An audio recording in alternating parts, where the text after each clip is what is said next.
Right, ஆரம்பிக்கலாமா? Hello hello, ஆரம்பிக்கலாமா? ஆரம்பிக்கலாமா?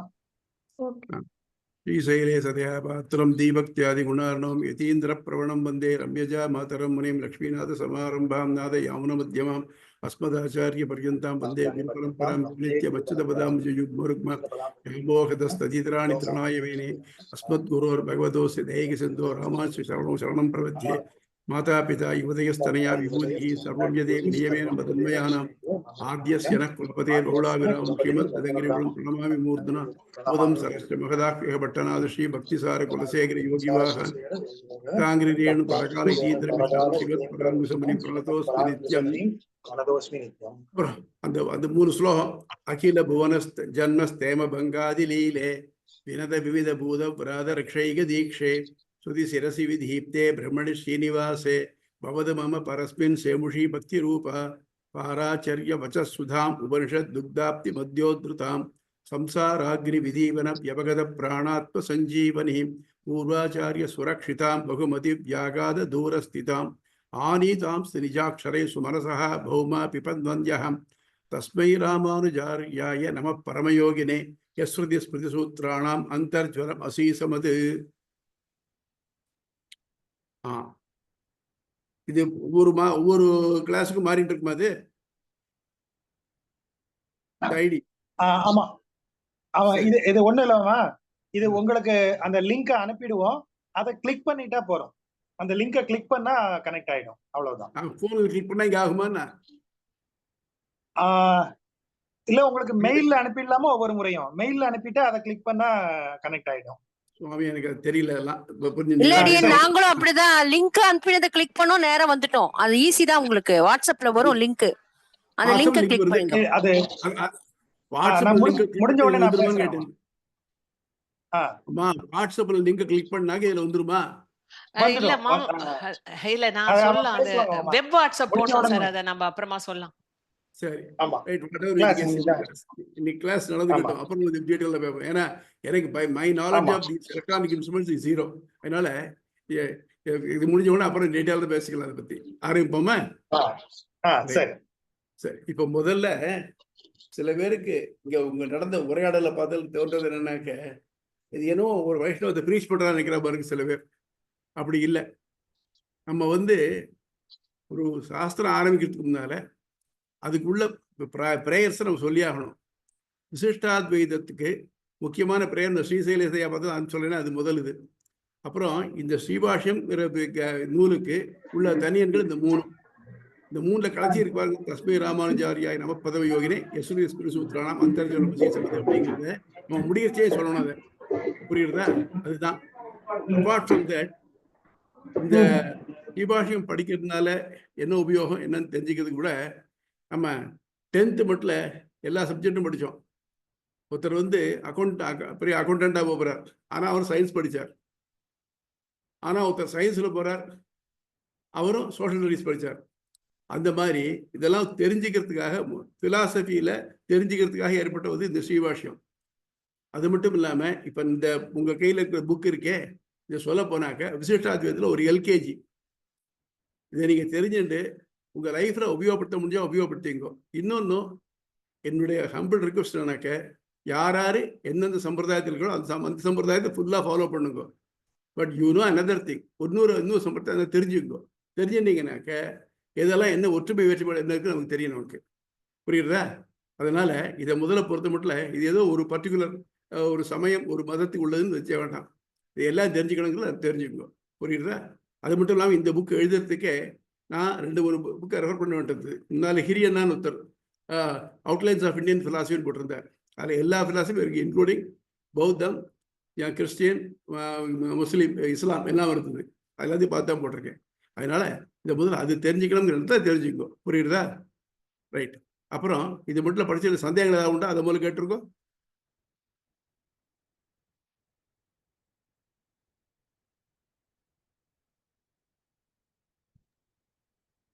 நண்பர்கள் இதுவரைக்கும் பார்த்ததுல ஏதாவது கேள்விகள் இருந்தா கேட்கலாம். போன வகுப்புல பார்த்தது இல்ல. அது அப்புறம் அந்த முன்னுரை இருக்கு இல்லையா, அந்த முன்னுரையில இருந்தும் கேள்விகள் எது இருக்கோ அதை கேட்கலாம். ஆமா, இது மட்டும் உங்களுக்கு இப்ப இது பாருங்க, என்ன சந்தேகம் இருக்கு? நீங்க டோன்ட் திங்க் ரொம்ப இது ரொம்ப ட்ரிவியலா இருக்கு அப்படிலாம் அல்பமா இருக்கலாம் நினைக்க வேண்டாம். நீங்க எது கேட்டாலும் எனக்கு தெரிஞ்சாலும் பதில் சொல்றேன். எனக்கு தெரியலனா மற்ற பேர் கன்சல்ட் பண்ணி சொல்றேன் உங்களுக்கு நான்.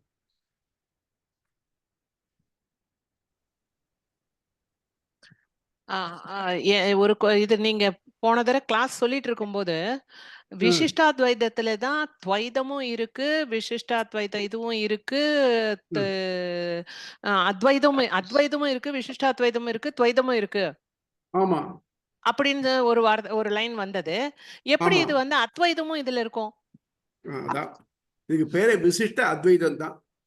விசிஷ்டாத்வைதம்ங்கிறது விசிஷ்ட அத்வைதம் தான். சரி, உங்களுக்கு முன்னால ஒரு சுகர் கியூப் வச்சிருக்கேன். இந்த சுகர் கியூபை நீங்க பார்த்துட்டு உங்களுக்கு இது சுகர் கியூப் தெரியாது, இது என்னன்னு கேட்கறேன்னு வச்சுக்கோங்க. நீங்க என்ன பண்ணுவீங்க? முதல்ல அது பார்க்கறதுக்கு வெள்ளையா இருக்கு, ஒத்துவீங்களா?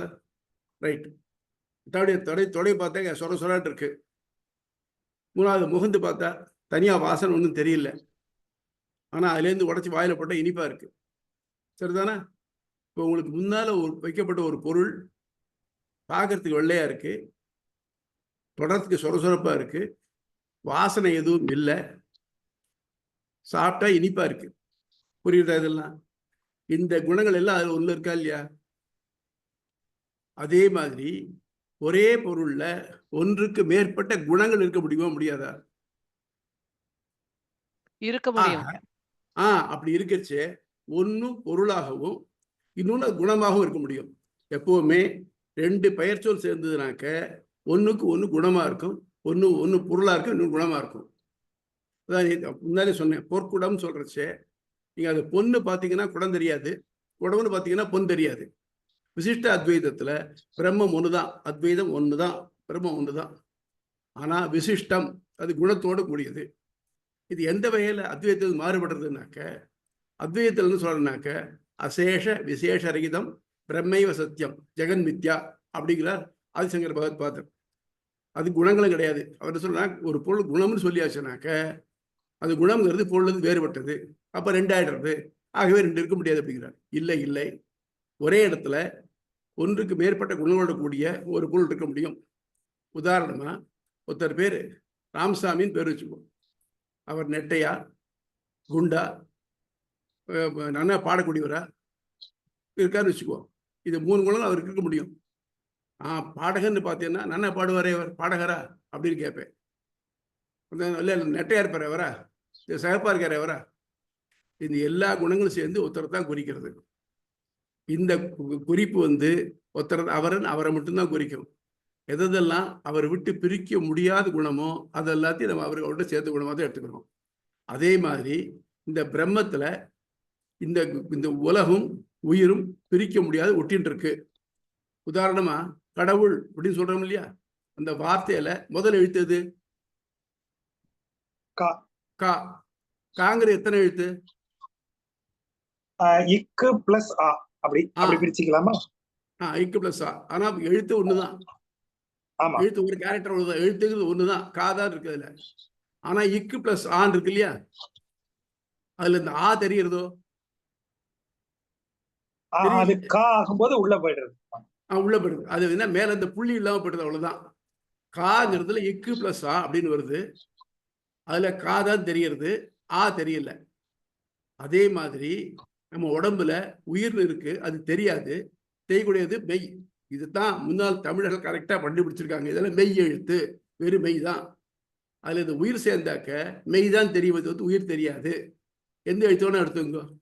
இதுக்கு நன்னூல 451 சூத்திரம் ஒன்று இருக்கு. ஒற்றுமை நயத்தால் ஒன்றென தோன்றினும் வேற்றுமை நயத்தால் வேறே உடல் உயிர்.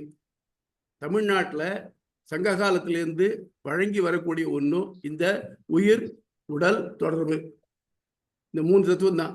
உயிர் பொருள். நற்றிணை சூத்திரம் எது? 451. சரி சரி, நம்ம இதுலயே போட்டிருக்கேன், இந்த புக்லயே இருக்கு. 451 சூத்திரம் பாத்தீங்கன்னா, ஒன்றென தோன்றினும் ஒற்றுமை நேர்த்தால் ஒன்றென தோன்றினும் வேற்றுமை நேர்த்தால் வேறே உடல் உயிர். அதே மாதிரி ஒரு பொருள்லயே ஒண்ணுக்கு ஒண்ணு மாறுபடாத பல குணங்கள் இருக்க முடியும். ஒவ்வொரு குணம் இன்னும் காட்டும். உதாரணமாக ஒருத்தர் வந்து ஒரு ஆபீஸுக்கு போறோம், இந்த மேனேஜர் ஸ்தானத்துல ஒருத்தர் உட்காந்துருக்கார், நம்ம அவரை மேனேஜர்னு எடுத்துக்கிறோம். எப்படிதான் அது காரணம், அந்த இடத்துல அவர் உட்காந்துருக்காரு, அதனால அவர் மேனேஜர். அவருடைய பெயர் ராமசாமி. அவர் எப்படி இருக்கார்? குள்ளமா இருக்கார், குண்டா இருக்கார், கடுகடுன்னு இருக்கார். இதெல்லாம் இருக்கு இல்லையா? ஒன்று ஒவ்வொரு விதத்துல போறது. இங்க உட்காந்து ஆபீஸ்ல உட்காந்துன்னா அவர் மேனேஜர், வீட்டுக்கு போனாக்க அவர் தகப்பனார். ஆச்சா, நண்பர்களுக்கு ராமு. இதெல்லாம் ஒருத்தர் தானே குறிக்கிறது. 3 குணங்கள் வெவ்வேறு காணப்பட்டாலும் இதெல்லாம் ஒருத்தர் தானே குறிக்கிறது. அதே மாதிரி பிரம்மத்துக்கு அளவற்ற குணங்கள் இருக்கு. அந்த அளவற்ற குணங்கள் எல்லாத்தையும் சேர்ந்து ஒரே பிரம்மத்தை காட்டுறது. தமிழ்ல இருபெயரொட்டு பண்பு தொகை, பலபெயரொட்டு பண்பு தொகைன்னு இருக்கு. அந்த மாதிரி நீ எந்த சொன்னாலும் இது வந்து முடியும். இன்னொரு முக்கியமான விஷயம் சொல்றேன் எனக்கு. முன்ன பின்ன தேங்காயை பார்க்காத ஒருத்தர் உங்க கூட வர, நீங்க ஒரு தென்னந்தோப்பு போயிட்டு இருக்கீங்க, மேலேருந்து ஒரு காய் விழருது, அதை பார்த்து இது என்னன்னு கேட்கிறார், நீங்க என்ன சொல்லுவீங்க? சொல்லுங்க சுவாமி. ஹலோ. ஏதோ ஒண்ணு மேல இருந்து விழுந்தது சொல்லுவோம். நீங்க தென்னந்தோப்படியா போயிட்டு இருக்கீங்க, மேல இருந்து ஒரு காய் விழருது, அது என்ன சொல்லுவீங்க? அது கேட்டா காய் விழுந்தது, கல்லு விழுந்தது. தேங்காய் நீங்க அத தேங்காய் விழுந்தது. ஆமா, தேங்காய் சொல்லுவீங்களா இல்லையா? ஆமா. அதை எடுத்து பாக்குறோம், பார்த்தோன்னு இது தேங்காய் என்னாக்க இருங்க அப்படின்ட்டு அது மேல இருக்கிற மட்டையை உரிச்சிடுறீங்க. உரிச்சதுக்கு அப்புறம் உள்ள ஹார்டா இருக்கு, ஷெல்லோட இருக்கு, இது என்னதுன்னு கேட்கிறார், என்ன சொல்லுவீங்க? அப்பவும் தேங்காய் தான். ரைட்டு. இப்ப என்ன பண்ணுங்க, அதை உடைக்கிறீங்க, உடச்சே அந்த பருப்பு எடுத்து கொடுக்குறீங்க, இது என்னதுன்னு கேட்டா என்ன சொல்லுவீங்க? அப்பவும் தேங்காய் தான். எது தேங்காய்? மேல இருக்கிற மட்டையா, இல்ல அந்த ஹார்டா இருக்கிற ஷரட்டையா, இல்ல உள்ள இருக்கிறதா?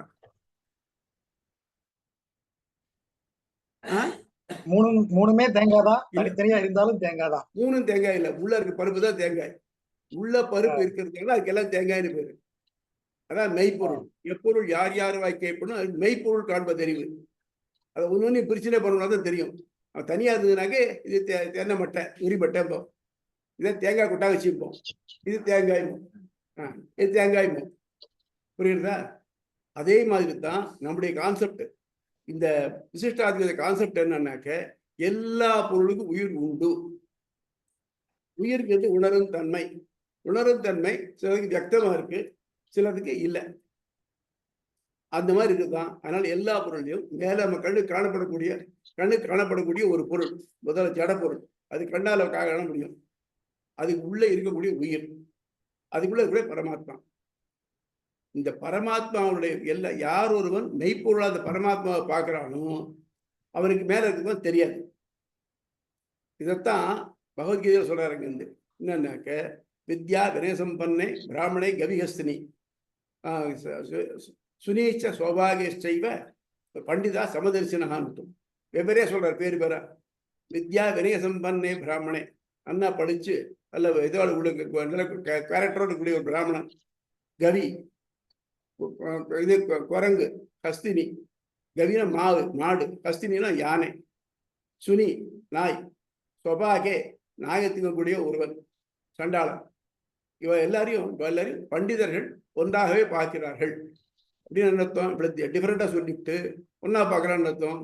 இவளுக்கு காமனா ஒண்ணு இருக்கு, என்னது? அதுதான் பரமாத்மா. அப்போ இந்த பரமாத்மாவுக்கு இத்தனை டிஃபரெண்ட் ஃபார்ம்ஸ் இருக்கு, ஒத்துக்கிறோமா இல்லையா நம்ம? அதுதான் விசிஷ்டாத்வைதம்.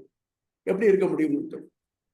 இது எப்படி ப்ரூவ் பண்றது? ஆமாம், நிறைய பிளேஸ்ல ஒரு பொருள், ஒரே ஒரு பொருள் எதுவுமே சொல்ல முடியாது. ஒன்னே ஒண்ணுதான் இருக்குன்னு. நீங்க ஒரு பேப்பருக்கு தான் 2 பக்கம் இருக்கு, ஒரு காயின்ல 2 பக்கம் இருக்கு, ஒரு மனுஷன்லயே 2 பக்கம் இருக்கு. ஸ்பிளிட் பர்சனாலிட்டி பார்க்கணும் இல்லையா?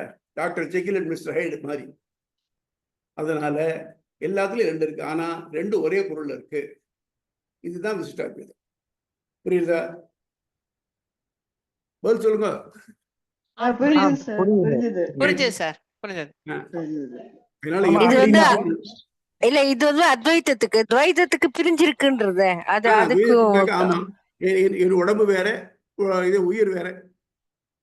துவைதத்துக்கு உடம்பு வேற உயிர் வேற தானே, உடம்பு உயிர் ஆமா. ஒண்ணா ஆகாது. ஆமா, அது ரெண்டுமே தனித்தனியும் தான் தனித்தனி தானே. சொல்றது. இதுதான் எம்பெருமானார். நான் எம்பெருமான் சொன்னாக்க உடையவர் ராமானுஜர், நான் எங்க சம்பிரதாயத்தை சொல்றேன். எம்பெருமானார் அவர் காஞ்சி வரதராஜன்ட்ட சந்தேகத்தை கேட்கறச்சே அவர் சொன்னார், தர்சனம் பேதைய வச்ச அகமேவ பரம் தத்துவம் தர்சனம் பேதைய வச்ச. ஒருத்தனை பார்த்து, ஒரு ராஜாவை பார்த்து, அப்பா ஒன்ன மாதிரி வேற யாரும் கிடையாது, நீ ஏன் உலகத்துல ஒரே ராஜா அப்படின்னு என்ன அர்த்தம்? ராஜா இருக்கான், ராஜாவுக்கு ராணி இருக்கா, அமைச்சர்கள் இருக்காங்க, குடிபடை இருக்கு, நாடு இருக்கு. அப்போ ராஜா ஒத்தந்தானா? ஒத்தந்தான் அர்த்தமா? இல்லையே. அதனாலதான் தமிழ்ல ஒரு வார்த்தை ஒருன்னு சொல்றச்சே ஒப்பற்றன்னு அர்த்தம் இருக்கு. அதனால குணங்களோட சேர்ந்த ஒன்றும், குணங்கள் தனி பொருள் தனி. அது மட்டும் இல்லாம நம்ம எந்த ஒரு பொருளையும் உலகத்துல எந்த பொருளையும் அவருடைய குணத்தை வச்சுதான் நம்ம அறியறமே தவிர்த்து தனியா பொருளை மட்டும் அறியறதே கிடையாது. You can take anything. அதனால குணமில்லாத ஒரு பொருள் இருக்குன்னு சொல்றது நம்மால மனசுல கான்செப்ட் பண்ணி பார்க்க முடியாது.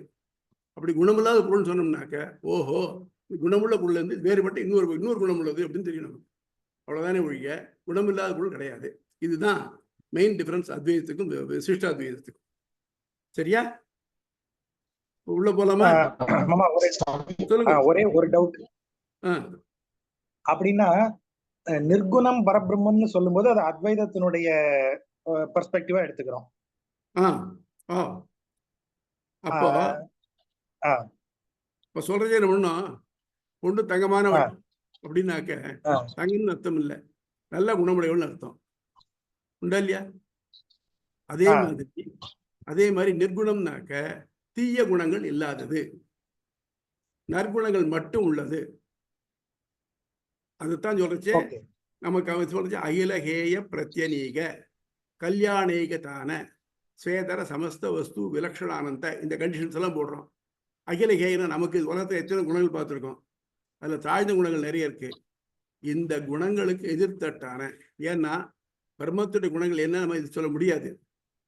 அதுதான் சொல்ல இங்க இருக்க தீய குணங்களுக்கு எதிர்த்தட்டா இருக்கும், அதுக்கு மாறுபாடா இருக்கும். அகிலஹேய பிரத்யநீக கல்யாணேக தான நற்குணங்களே ஆன சேதர சமஸ்த வஸ்து விலக்ஷண தன்னை தவிர்த்து மற்ற எல்லா பொருளும் வேறுபட்ட.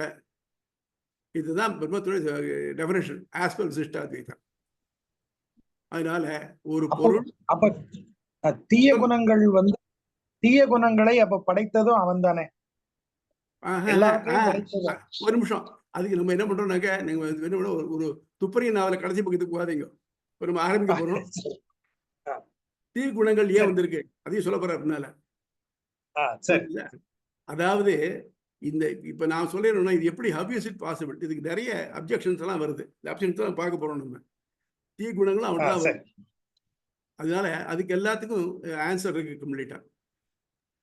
அடியேன் நிர்குணம்னும் போதே குணம் இல்லாதுன்ற மீனிங் தானே அது. அப்போ பெருமாள் எதுக்குமே அப்பாற்பட்டவன் அப்படி அப்படி அந்த அர்த்தத்துல தானே சொல்லியிருக்கா. பிரிக்க முடியாது எதுவுமே அவருக்கு இது டெஃபினேஷனே உங்களுக்கு இவர் தான் இப்படிதான் அப்படிதான்னு சொல்ல முடியாததுக்கு எதுக்கும் அப்பாற்பட்டவன்ற மீனிங் தானே சொல்ல வருது அப்படின்னு டவுட். அது குணம் சொன்னாக்க என்ன அர்த்தம்? குணம் இல்லைன்னு அர்த்தம்.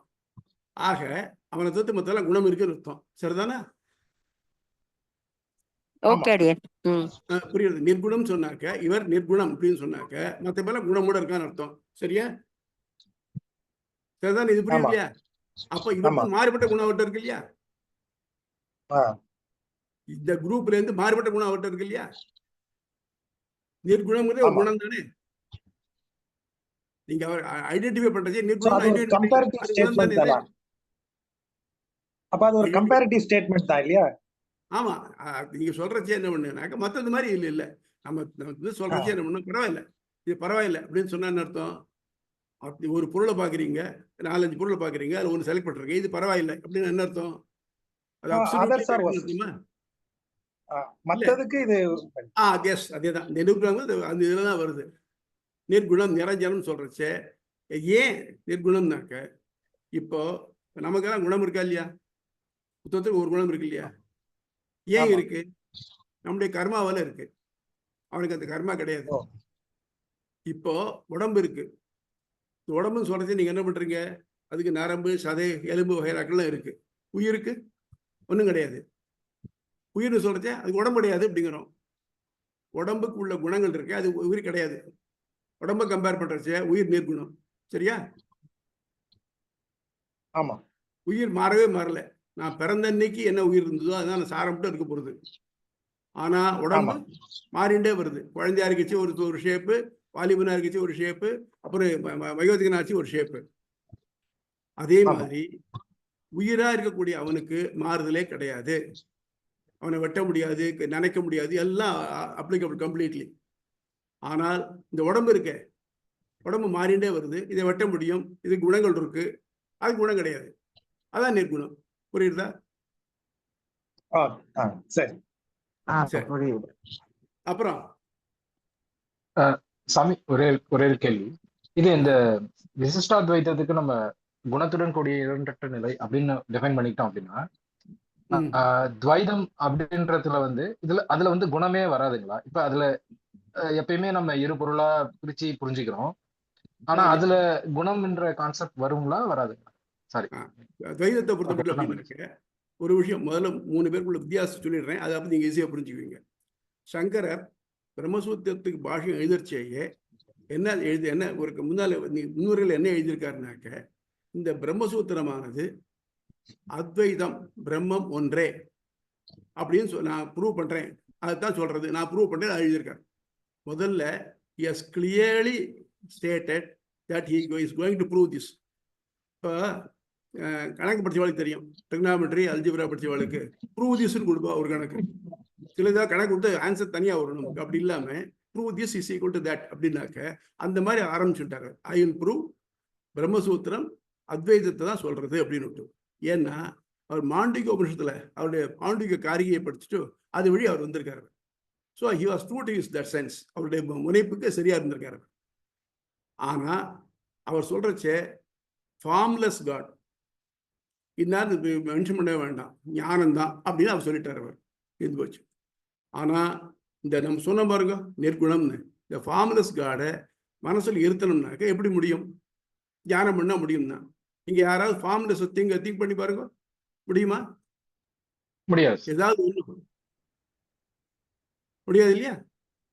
அதுக்கப்புறம் எம்பெருமானாருக்கு நல்ல வழிகாட்டியா இருந்தது என்னன்னாக்க, ஒன்றும் நம்முடைய தமிழ் வேதங்கள், அருள்செயல், தீவ பிரபந்தங்கள், அதில் தான் சொல்றாங்க உடல்மிசை உயிரின கரந்தெங்கும் பரந்துடன். இதெல்லாத்தையும் அதில் பார்த்துட்டாரு. ஆனால் இதுவும் சரியா தோன்றது, இப்போ நமக்கு தோன்ற மாதிரி தான் இதுவும் சரியா தோன்றது, அதுவும் சரியா தோன்றது, எப்படி அப்படின்னாரு. அதுக்கு மேலதான் அவருடைய ஆராய்ச்சினால இந்த பொருள்களுக்கு கொண்ட வாக்கியங்கள் எல்லாம் ஒன்னொரையும் எடுத்து ஆராய்ஞ்சோம்னாக்க அந்த ஆக்கியக்கு அவர் பொருள் கொண்ட முறை தப்புன்னு தெரியுது. அப்படி கொள்ளப்படாது. ஃபார் எக்ஸாம்பிள், தொல்காப்பியத்தில் அப்படித்தான் சொல்றது, ஒரே பொருள் ஒரு சொல்லுக்கு பல பொருள் இருக்கலாம், ஆனால் அதுல எது சிறந்த பொருளோ அதைத்தான் நம்ம கை கொள்ளணும். அது அந்த இடத்துக்கு ஏற்ற மாதிரி கொள்ளணும். ஃபார் எக்ஸாம்பிள், வளைன்னு இருக்கு வச்சுக்கோங்க. வளைனாக்க என்னெல்லாம் சொல்லணும்? நம்ம பெயர் சொல்லா இருந்ததுனாக்க கையில போடுற வளை, எலி வளை. வினைச்சொல்லா இருந்தாக்க ஏதோ ஒரு பொருளை வளைக்கிறது. அப்போ இந்த வளைகிற இடம், வளைகிற சொல்லு அந்த இடம் எந்த இடத்துல வந்திருக்கோ அதுக்கேற்ற மாதிரி அர்த்தம் கொள்ளணும். ஒரு கிளாரிங் எக்ஸாம்பிள் சொல்றேன். இதுல எம்பெருமானார் அத்வைதியான யாதவ பிரகாசத்தை தான் படிச்சுட்டு இருந்தார். அத்வைதம் தான் படிச்சார் முழுக்க. ஆனா அவருக்கும் அவருடைய ஆச்சாரியனுக்கும் கொஞ்சம் பிரச்சனைகள்லாம் வந்தது. ஒரு சமயம் அவர் ஆச்சாரியனுக்கு எண்ணெய் தேய்ச்சி விட்டுட்டு இருந்தார். அப்போ நம்ம பார்க்க போறோம் பின்னால ஒரு வேத வாக்கியம், அதுக்கு அவர் பொருள் சொல்லிட்டே இருந்தார். இப்போ தஸ்யதா ஏஷோ அந்தராதித்ய ஹிரண்மய புருஷோ திருஷ்யதே ஹிரண்ய கேசகா ஹிரண்ய ஸ்மஸ்ருஹு ஆப்ரணகா சுவர்ணமயா தஸ்யதா கப்பியாசம் புண்டரீகமேவ பக்ஷினி அப்படின்னு வந்தது. அதுல பரமாத்மாவை டிஸ்கிரைப் பண்றது, பிரம்மத்தை. இந்த சூரியனுக்குள்ள ஒரு புருஷன் இருக்கான், அவனுக்கு தலைமயிர், மீசை, இது மட்டும் கால் நகம் மட்டும் எல்லாமே தங்கமா இருக்கும். அவனுக்கு தாமரை கொண்டு 2 கண்கள் உண்டு. இதைத்தான் பிரச்சனை. கசியதா கப்பியாசம் புண்டரீகமேவ பக்ஷினி. அவனுக்கு 2 கண்கள் உண்டு. கப்பியாசம் அப்படிங்கிற வார்த்தை எடுத்துட்டார். இந்த கப்பியாசம்ங்கிறதுக்கு நீங்க இன்னைக்கு பார்க்கலாம். இதுல சாந்தோக மனசுல வந்து சங்கரோட பாஷையில் பாருங்க. கப்பியாசம் கபி பிளஸ் ஆசம்னு போட்டார். இந்த ஆசம்ங்கிறதுக்கு என்ன அர்த்தம்னாக்க சீட், ஒரு அர்த்தம். இன்னொன்று மலர்க்கப்பட்டது, பிளாசம்ங்கிற மாதிரி, அதே மாதிரி மலர்த்தப்பட்டது, 2 அர்த்தம் உண்டு அதுக்கு. இவர் என்ன பண்ணுங்க, சங்கர் என்ன பண்ணினார்னாக்க கபி ஆசம்னு எடுத்துட்டு குரங்கனுடைய பின்பகுதி அது சிவப்பா இருக்கும், அந்த மாதிரி சிவந்த கண்கள் 2 உண்டு. தஸ்யதா கப்பியாசம் புண்டரீகமேவ அக்ஷினி, 2 கண்கள். அவனுக்கு குரங்கனுடைய பின்பகுதி போன்ற 2 கண்கள், சிவந்த கண்கள் உள்ளன அப்படின்னு எழுதினாரு. இதை சொல்லிட்டு இருக்கச்சே எம்பெருமான கண்ணில் தண்ணி வந்துடுது. இந்த தண்ணி அவர் மேலே பட்ட உடனே இளையாழ்வார், என்ன பிரச்சனை உனக்கு அப்படின்னாரு. சுவாமி சொல்றது சரியா படலையேன்னாரு. ஏன்? ஒரு உயர்ந்த பொருள் பிரம்மங்கிறது அது மேல வசதியே கிடையாது. பிரகத்வாத் பிரம்மணத்வாத், பிரம்மங்கிறது உயர்ந்தது, மற்ற பேர் உயர்த்தக்கூடியது. அதுக்கு போய் ஒரு குரங்கனுடைய பின்பகுதியை போய் ஒரு உதாரணம் சொல்லலாமா, ஒரு ஹீனோபமா சொல்லலாமா? தப்பு இல்லையா? இது வேதத்துல நோக்கமா இருக்குமா? இருக்காது. வேதத்துல கூடிய ஒவ்வொரு வார்த்தையும் நல்ல ஆழ்ந்த பொருள் அவை. அப்ப சரியான பொருள் சொல்லும் அப்படின்னாரு. சொன்னார் அவர். அது கபியாசம் இப்படி எடுத்துக்க கூடாது. இந்த கபிங்கிறதே பிரிக்க முடியும். சம்ஸ்கிருத இலக்கணப்படி கம் பிளஸ் பிபதி கபி. கம்னா தண்ணீர், பிபத்தினா குடிக்கிறது. கம் பிபதி, தண்ணியை குடிக்கிறது. தண்ணியை குடிக்கிறது எது? சூரியன். சூரியன் ஆசம்னா வளர்த்தப்படுறது, சூரியனால வளர்த்தப்படக்கூடிய தாமரை போன்றது அப்படின்னா நம்பர் 1. நம்பர் 2, இன்னொன்னு கம் பிபதி, கம் தண்ணீரை, பிபதி குடிக்கிறது எது? தாமரை தண்டு. ஆசம் அது சீட்டாக உடையது. ஆகவே பிரம்மத்தினுடைய கண்கள் தாமரை தண்டு மேல இருக்கக்கூடிய மலர் மாதிரியும் இல்லை சூரியனால் அலர்த்தப்படக்கூடிய மலர் மாதிரி இருந்தது. ஆகவே கப்பியாசங்கிறதுக்கு தாமரை மலர் அப்படின்னு சொல்லணும். அது மட்டும் இல்லாம புண்டரீகமேவ அக்ஷினி, சம்ஸ்கிருதத்துல ஒருமை இருமை பன்மைன்னு உண்டு. அக்ஷினிங்கிறது இருமை. அக்ஷி கண்ணு, அக்ஷினி 2 கண்கள், அக்ஷீணி பல கண்கள். அக்ஷின்னு சொல்றச்சே இதுல இன்னொன்னையும் மற்ற தேவதைகள் அவாய்ட் பண்றது.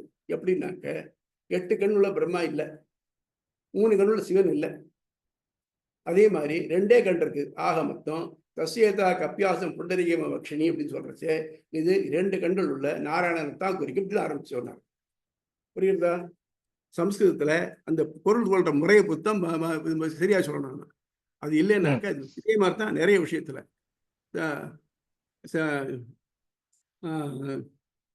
இந்த இதம் சர்வம் பிரம்மம் சர்வம் கல்விதம் பிரம்ம, இது வார்த்தை. சர்வம் எல்லாமும், இதம் சொல்றது இங்க உள்ளவை சுட்டி காட்டுறோம். சர்வம் கல்விதம் பிரம்ம, இவை எல்லாமே பிரம்மத்தினாலே கற்பித்து கொள்ளப்பட்டவை அப்படின்னா பிரம்ம சங்கரன். ஏன்னா இந்த பொருள்லாம் இது மித்யா அப்படிங்கிற நோக்கம். ஆனா இதம்னு காமிக்கிறீங்களா? எதாவது பொருளை காமிச்சுட்டு இது பொய்ன்னு அப்படி பிரத்யக்ஷம் தான் முதல் பிரமாணம். கண்ணுலாம் தெரிகிற பொருளை பார்த்துட்டு அந்த பொருளை பார்த்துட்டு அது இதம் அது இல்லை மித்தியன்னு சொன்ன எப்படி அப்படிங்கிறதான் கேட்டார் அவர். எப்படின்னாக்க சர்வம் கல்விதம் பிரம்ம, இதம் சர்வம் இவை ஆவும் பிரம்மம் கலு, பிரம்மமே என்றோ. கலுங்கிறது ஒரு ஆச்சரிய சொல்லுதல். இதம் சர்வம் பிரம்மம் கலு, இவையாவும் பிரம்மமே என்றோ. எவன் ஒருவன் அந்த பொருளை பார்த்தாக்க அதுக்குள்ளே பிரம்மத்தை பார்க்குறானோ அதுதான் பண்டிதன். அதனால இந்த மாதிரி வித்தியாசம் 2 பேருக்கு வருது. அதுல தான் அது அத்வைதமும் விசிஷ்டாதுவும் மாறுறது. துவைதத்தை பொறுத்த மட்டும் அப்படின்னாக்க அவர் இவர் சொன்ன நாராயணங்கிறது அவர் இதெல்லாம் பிரச்சனையே வேண்டாம் சுவாமி, யாரு காடு கட்டினா நாராயணன் தான். யாரு மதுருடைய முன்னாலேயே தீர்மானம் பண்ணிட்டார், இது நாராயணன் தான், அது சந்தேகம் இல்லை. ஆனா நாராயணன் எப்படிப்பட்டவன்? அதுல சொல்லிக்கிற குணங்கள்லாம் இருக்கு பாருங்க, அவ்வளவு அருமையான குணங்கள் இருக்கு. இந்த ஜீவாத்மாவுக்கு எந்த நிலையும் ஏற்பட முடியாது. அவன் முற்றுணர்வினன், சர்வசக்தன், அது என்னைக்கே ஏற்படாது. ஆக மொத்தம் என்னாச்சு? அவன் உங்க இருக்கான், எல்லாம் முடியாது, இவன் இன்னும் இல்லாம இருந்தா இருக்கான். அவன் அரசன், இவன் குடிப்படை. ஆகவே அரசனும் ஆளப்படுபவனுமாக இருக்கான். ஆக ரெண்டு டிஃபரெண்ட் திங். என்னைக்காவது இவன் போய் அவனோட போய் முடியுமா? முடியாதே. அப்படிங்கிறது மதுருடைய கொள்கை. அவர் ஆரம்பிக்க செய்ய எல்லாம் நாராயணன் தான் ஆரம்பிச்சிட்டார். அதில் அவர் இதுல இவர் ப்ரூவ் பண்ணி முதலாவது சாப்டர் முடியச்சே தான் இந்த மாதிரி குணங்கள் வந்துனாக்க புருஷோத்தம நாராயண ஏவ அப்படின்னு முடிக்கிறார். ஆனா அவர் முதல் நாராயணன் அக்செப்ட் பண்ணிட்டு போயிட்டார். தான் இவர் 2 பேருக்குள்ள வித்தியாசம். அது மட்டும் இல்லாம இவ அந்த மாதிரி சொல்றச்ச சங்கரர் துவைதபரமான வார்த்தைகள் வருது, ரெண்டு வேற, பிரம்மமும் ஆத்மாவும் வேறேன்னு வரைச்ச இதெல்லாம் அர்த்தவாதம் அப்படின்னுட்டார். அதே மாதிரி மத்வர் திருப்பி சொல்லிட்டார், இதெல்லாம் எடுத்துக்க வேண்டியதில்லை அப்படின்ட்டு. அப்படி இல்லை, நம்ம எதை ரூல் புக்னு எடுத்துக்கிறோமோ அந்த புக்கில் இருக்கக்கூடிய ஒவ்வொரு சிலபலும் இம்பார்ட்டன்ட், ஒன்னொன்றுக்கு அர்த்தம் சொல்லி ஆகணும். அது என்ன இருக்கோ அதுதான் அர்த்தம் சொல்லுமே தவிர்த்து நம்ம அர்த்தம் சொல்லிக்கிறது அதை வளைக்க முடியாது அப்படிங்கிறது ராமானுஜருடைய. இவர் ஆரம்பிச்சு அப்படித்தான் சொல்றார். ஒவ்வொரு சொல்லுக்கும் அதனுடைய நேரடியான பொருள், இலக்கணப்படியா பிரிச்ச பொருள், அது வந்திருக்க இடத்துடைய பொருள், லாஜிக்கலா ஒத்துக்கொள்ள பொருள், இந்த 4 எழுத்து எதுல சரியா இருக்கோ அதை நான் போட்டுக்கேன்னு போட்டுக்கேன். புரிஞ்சா? அதான் 2 பேருக்குள்ள வித்தியாசம். புரிஞ்சுதா? Any doubts? புரியுது சாமி. அதாவது புரிஞ்சுது சாமி. நான் புரிஞ்சிட்ட வரைக்கும் துவைதம்ன்றது கல்யாண அதாவது இந்த குணத்துடன் கூடிய இரண்டற்ற நிலை, அதை வந்து நாராயணா எப்பயுமே தனியா உருவகிச்சுக்கிறது. ஆமா, அந்த குணம் இல்லாம தான் எப்பயுமே ஒரு என்டைட்டி தனியா ஒண்ணு இருக்கும், அது வந்து உயிர்கள். அது வந்து என்னைக்குமே அந்த குணத்தோட வர முடியாது, அதனால அது எப்பயுமே தனியா வச்சுக்கிறாங்க. இது ரெண்டும் எப்பயுமே இருக்கும் இல்லைங்களா? இது நான் புரிஞ்சுக்கிட்டது சரி இல்லையா? அரசன் சொன்னோம்னாக்கா குடிப்படை இருந்தா தான் அரசன். ஸோ அரசன் அவன் அரசன், நம்மளா குடிப்படை, இதுல ஒன்றும் சந்தேகமே இல்லை அப்படிங்கிறது அவள். புரிஞ்சுதா? நன்றி சார். அப்புறம் இன்னொன்று நேற்றுக்கு இது சொல்றது விட்டு போச்சு. நேற்றுக்கு நம்ம அந்த இதுல உபநிஷத்துகள் பார்த்தோம், ஞாபகம் இருக்கா? ஆமா ஆமா. பக்கம் 430 நினைக்கிறேன். ஒரு நிமிஷம். 426 பார்த்தோம் இல்லையா?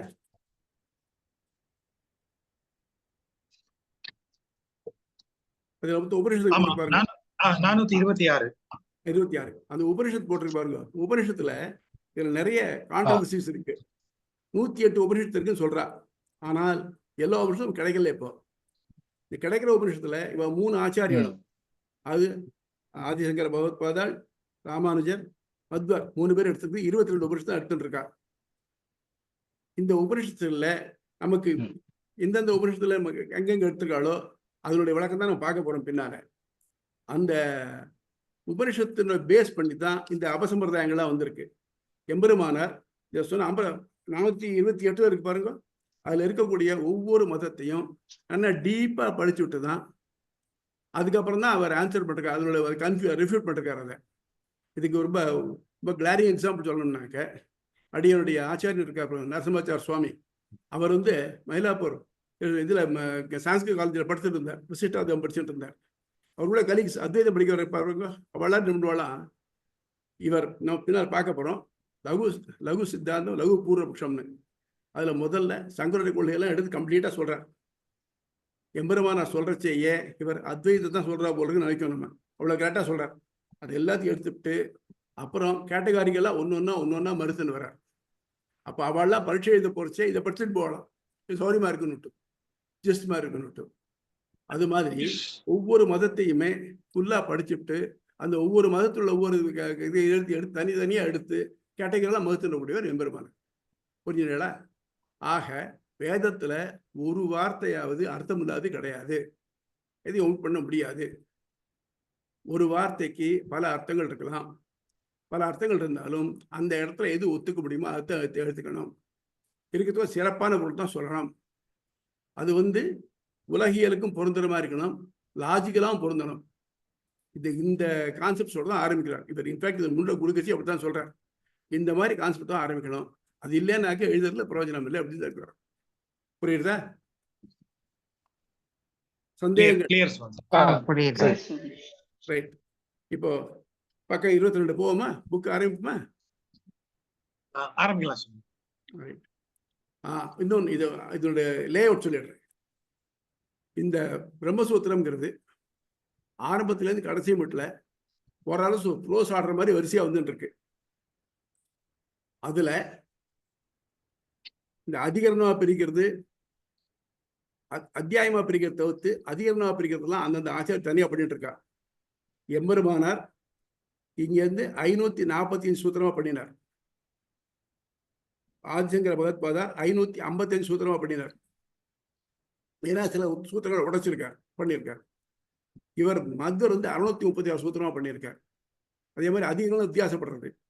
எம்பெருமானார் கணக்குப்படி, அதாவது ஸ்ரீபாஷ்ய கணக்குப்படி சூத்திரங்கள் 545, அதிகரணங்கள் 156, அத்தியாயங்கள் 4 அத்தியாயத்துக்கு ஒவ்வொன்றுக்கு 4 பாதம். இந்த அத்தியாய முடிவு மட்டும் வியாசர் காமிச்சிருக்கார். எப்படின்னாக்க எது அத்தியாய முடிவு இருக்கோ அந்த அத்தியாய முடிவுல வரைச்சே மட்டும் அவர் அந்த கடைசி சூத்திரத்தை 2 தடவை சொல்லியிருப்பார். 2 தடவை சொன்னாக்க அத்தியாய முடிவுன்னு தெரியும். ஆக இந்த 4 அத்தியாயத்துக்கு முடிவு மட்டும் 2 வச்சுன்னா அத்தியாயம் பெரிய அது மாத்தலை வளரும். ஆனால் அதுல இருக்க சூத்திரங்களுடைய பொருள் பத்தி மாத்திருக்கார். ஆகவே 2 பேருக்கு இதுல வித்தியாசப்படுறது. அதனால அவர்ல நீங்க சொல்லலாம், இந்த 555 சொல்லிருக்காரு சங்கரர், 636 சொல்லிருக்காரு. ஆமா சொல்லிருக்கா, அவ அப்படி பிரிச்சு ஆன்சர் பண்ணிருக்கா. புரியுறதா? அதே மாதிரி இவர் எடுத்த கொட்டேஷன்லாம் எல்லாரும் எடுக்கணும்னு தேவையில்லை. ஆனால் சங்கரருடையதும் ராமானுஜரோடும் அநேகமா ஒத்து போகும். அவர் எடுத்துக்கிறதை அதே எடுத்து கொட்டேஷன் எடுத்து அதுக்கு ஒழுங்கா போல் சொல்லிருக்கார் ராமானுஜர். புரியுறதா? போறேன் இப்போ.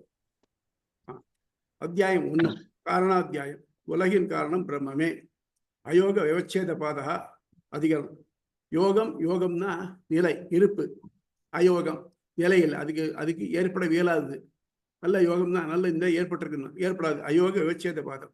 அதாவது உலகிற்கு காரணம் என்ன அப்படிங்கிறச்ச யாரோ ஏதோ பொருளை சொல்றா, அந்த பொருள்லாம் இல்லை, இதுதான் அப்படிங்கிறது அயோக விவச்சேத பாதம்.